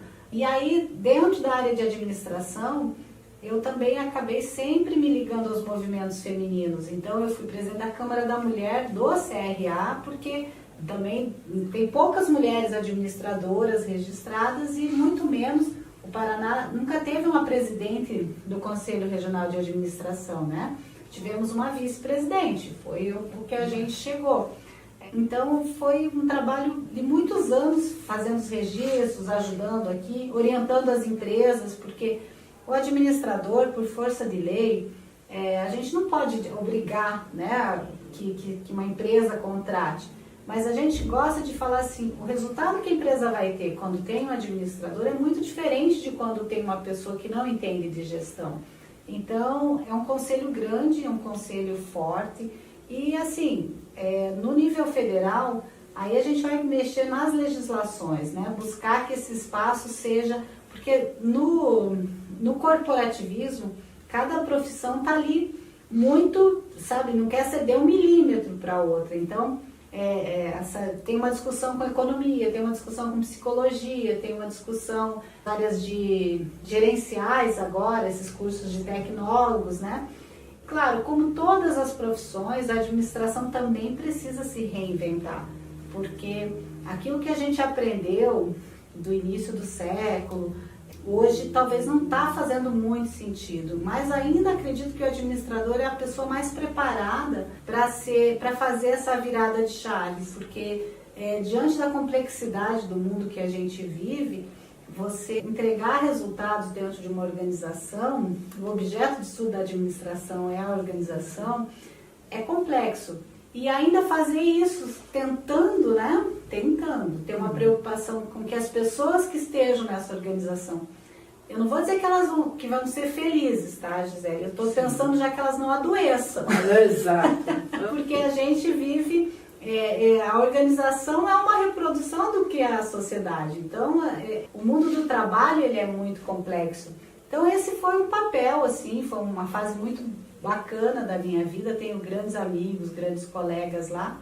E a gente tem feito esse trabalho agora em nível nacional, em nível internacional, né? Vamos ver o que vai vir. Sim, ai, que lindo, que legal. Não tinha que perguntar isso, porque isso faz parte do teu currículo, né? E talvez algumas pessoas não saibam, né? Que isso é uma área que a pessoa também possa estar atuando e estar colaborando, né? De ser uma delegada, né? De ter esse cargo, mas de estar colaborando para o desenvolvimento, né, das empresas. Enfim. E assim, não pergunte o que o conselho pode fazer por você, pergunte o que você pode fazer pelo seu conselho, por todos. A gente sabe que existem muitos desafios, muitas coisas ainda que não são como a gente quer, mas eu falo, se mudar estando dentro já é difícil, mudar estando fora não vai acontecer, né? Tem que participar. Já realizou todos os teus sonhos profissionais e de vida? Eu acho que enquanto a gente está vivo, a gente tem que ter sonhos. Tens alguma mulher cientista ou não que contribuiu diretamente para tu ser a mulher que tu é hoje?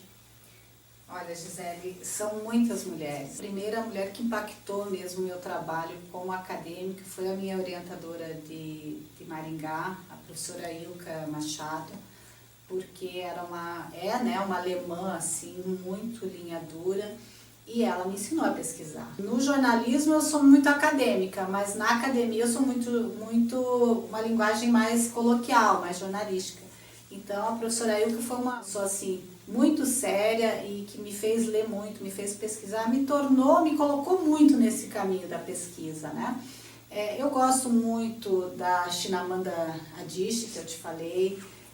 Eu gosto muito da Djamila Ribeiro, que são pesquisadoras do feminismo, né? Que essa é brasileira, negra, a Bell Hooks, né? A Angela Davis. Então, assim, aprendi muito com os trabalhos e com as leituras delas.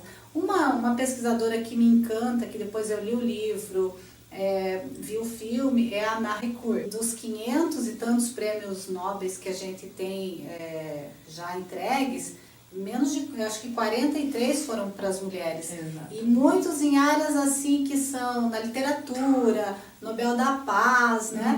Quando você vai para a ciência hard, são raras, são poucas. Então elas têm que ser valorizadas. Toda mulher que chega em algum cargo de poder, ela abre caminho para muitas outras. Então todas elas merecem a nossa admiração, porque não é impune. Ninguém chega aonde tiver que chegar sem passar muito perrengue, né?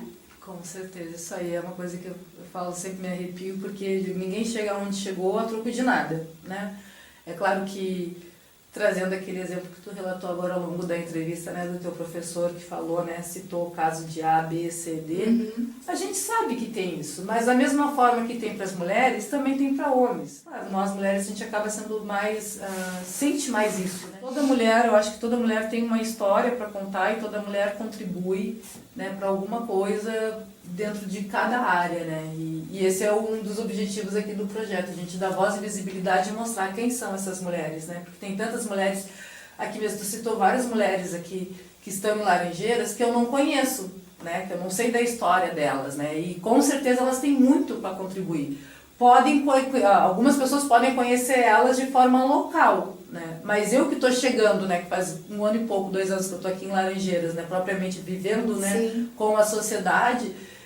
Com certeza tem essas mulheres, porque eu gosto muito de ler. Uma coisa que me chamou a atenção é que tu tá saindo no jornal, porque tu não saía antes, né? Eu retomei uma coluna. Eu escrevi durante 15 anos, daí quando eu fui pro mestrado eu tive que parar. E aí quando eu terminei o doutorado eu voltei. Eu adoro a tua coluna, assim, eu acho bem fantástica. A gente vai fazer um zoom, depois a gente vai botar umas fotos aqui bem bacana. Mas é importante isso aqui, ó. Olha só, gente, que lindo, né? Estou fazendo aqui esse jornal, gente, peguei, estava na minha sala para vocês verem que eu trago, estou sempre com o jornal, não peguei ainda o jornal de hoje, a gente chegou cedo aqui. Tu estar no jornal, tu tá trabalhando, entendeu? Se tu é uma mulher que representa, e eu tenho certeza, Joyce, que tu empodera, embora eu sei que tu não gosta de dizer isso, mas então tu fortalece, usando a tua própria palavra, tu fortalece outras mulheres, eu não tenho dúvida disso. E eu quero te dizer assim fortemente que eu sou uma pessoa que me apaixonei por ti, tá? Eu te namorei, já tenho te namorado e tenho certeza que agora a nossa relação vai ficar muito mais intensa, minha admiração por ti é muito maior. Se passaram aqui mais de 2 horas de entrevista e eu nem senti. Foi rápido. Foi rápido, eu não sei como é que está sendo para vocês, espero que vocês estejam gostando. E por sinal, eu esqueci de fazer aquele chamado. Não se esqueça de se inscrever em nosso canal. Gente, a gente está indo para a 3ª temporada. A gente está com mais de 1000 inscritos no canal. E é muito difícil, né? A gente sabe que trabalhar na mídia, a gente falou isso hoje, é muito difícil. Só que o nosso trabalho aqui é trazer conteúdo, né? É dar voz e visibilidade às mulheres, é mostrar cultura, né? Local, regional, nacional. É mostrar um pouco também da nossa universidade de forma direta e indireta, de outras universidades, de outras empresas também, que para nós também é muito importante essa parceria com as empresas. Eu tenho projetos científicos com empresas e não só eu, como outras colegas e colegas também estão abertos para isso, então é muito importante isso. Então, por favor, gente, se você não se inscreveu, corre lá e se inscreve no nosso canal, compartilha. Também tem no Instagram tem o Correio do Povo, não tem? Temos o Correio do Povo, né? Mas, tu lembra como é que é o arroba Correio do Povo? Arroba J Correio do Povo também. Eu vou deixar aqui embaixo. Aqui Produções também tem, MK. Aqui Soluções tem. A Cantu Marketing é uma empresa de treinamentos que a gente está começando a alavancar agora. Ainda não criamos as redes sociais dela, né? Mas o Extra e o jornal tem rede social. Então vamos deixar aqui, pessoal. Então se inscreva para se atualizar das informações, né? Também, pessoal, né? Como a gente fala, eu sei que tem as redes sociais aí que colaboram muito para a gente, né, ter informações mais rápidas, mas uma informação de qualidade, de credibilidade, assinem o jornal, né? Não só, eu falo do jornal Correio do Povo porque a Joyce está aqui, mas qualquer outro jornal, né? Qualquer outro jornal, não dizendo que é o mais ou menos importante, não é isso, né? Mas voltando àquilo, né? Eu acho que a humanidade, talvez ela recupere, resgate algumas coisas, se a gente voltar àquela coisa mais basicona, assim, da vida, né? Que é simplesmente ler um jornal, tomar um café, fumar um cigarro, seja lá como for, né? E muito obrigada, gratidão, né, por estar disponibilizando o teu tempo aqui. Como eu falei anteriormente, se passaram mais de 2 horas, a gente nem sentiu, que papo gostoso. Daria pra gente ficar o resto do dia conversando e eu tenho certeza que teria muito mais, a gente teria, não teria assunto, não iria acabar o nosso assunto, né? Porque tu tem muita coisa para contar e muita coisa para ensinar. E eu sei que tu tem feito isso ao longo da tua vida, né, da melhor forma que tu pode, né? Como tu mesmo falou, agora tu tá no momento que tu tá dando uma freada no sentido de querer se curtir mais, curtir sua família, né? Não tá naquela rush, naquela coisa toda, mas eu sei que tá na tua veia, né? A mulher que tu é linda, tu é maravilhosa. Olha, eu te acho linda, linda, linda. Eu fiz assim 10 vezes a minha fala de abertura, porque senão parece assim, né? A gente também começa a psicologia, né? Parece que a gente tá puxando o saco, mas eu acho essa mulher muito linda, gente. Ela é muito linda. Pode olhar qualquer ângulo dela, Gisele, que tu é linda de qualquer jeito, sabe? Assim, eu fico imaginando tu ter descabelada, sabe? Pra tu ver que a minha paixão por ti, certo? Não é na questão da beleza, né? É a questão da tua essência mesmo que me passa isso. E essa tua força enquanto mulher. E eu tenho certeza que muitas outras mulheres, né, também te veem, né, como essa mulher forte, como eu te enxergo. E tu é um exemplo não só para elas, como para tuas filhas, para tua família, para todo mundo. Então, qual é o conselho ou dica que tu deixaria para as mulheres que gostariam de ser como você? Assim como eu. Como nós, né? Primeiro eu digo assim, hoje é uma geração que precisa reencontrar o sonho. Tem tanta informação, tem tanto conhecimento aí, que às vezes a gente se perde no superficial, na banalidade, né? Então, meninas, precisa assim, olhar um pouco para dentro, tirar aquele momento, fazer algumas leituras que levem você a refletir e a descobrir o teu sonho, porque eu fico muito chocada quando eu converso com muitos jovens que já estão pragmáticos. Não, deixa para ser pragmático nos 40, nos 50, hoje você tem que sonhar. E assim, a área de gestão, eu sou suspeita, porque como eu disse, só estudei gestão, mas é um curso que como a Gisele falou, ele te proporciona, eu quero fazer administração porque eu quero ser um gestor de uma grande multinacional, quero ser executiva. A administração vai te dar ferramentas. Mas por outro lado, eu quero empreender. Você também vai aprender empreendedorismo, vai poder ter possibilidade de criar o seu negócio e aí, como administradora, criar negócios que estejam em mercados que vão crescer. E assim, você administra uma prefeitura, você administra a sua casa, você administra a sua vida, né? De uma forma geral. Então, assim, eu tô no comecinho, eu tenho muitos sonhos ainda, mas quem acha que quer seguir esse caminho, eu falo assim, para mim só teve um caminho, que foi estudar.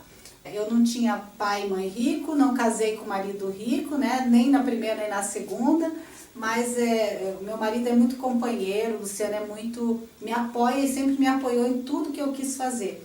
E isso também faz muita diferença, porque quando a gente é freado dentro de casa, a gente começa com muito mais dificuldade, né? Então, assim, ser uma pessoa não vou dizer ser do bem, tem gente que é do bem e gente que é do mal, mas ser uma pessoa correta, ser uma pessoa digna, é um caminho que você vai levar para tudo aquilo que você colocar a mão. Então, eu me sinto muito feliz hoje, esse convite assim me honra muito, Gisele, porque eu sei que eu plantei algumas coisas boas, né? Senão eu estaria aqui. Agora, não é difícil para ninguém se você puder seguir cada dia, aí vai da sua crença, né? Mas essa vida vai passar, mas o que você plantar e a sua espiritualidade, trabalhar, né?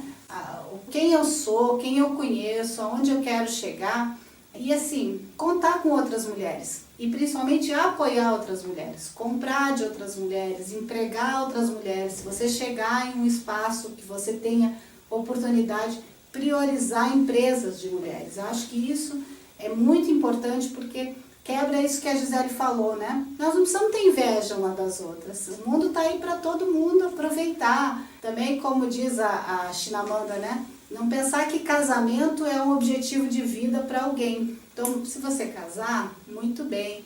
Eu não sou feminista que odeia homem, né? Sou casada com um. Eu gosto de usar batom, gosto de usar salto alto, eu gosto de ter o direito de executar, de exercer a minha feminilidade. E isso eu não tenho que ser importunada por isso. A gente precisa amealhar esse respeito da sociedade. Porque esse mundo, as mulheres que são metade da população e são mãe da outra metade, né? Então a gente precisa se valorizar.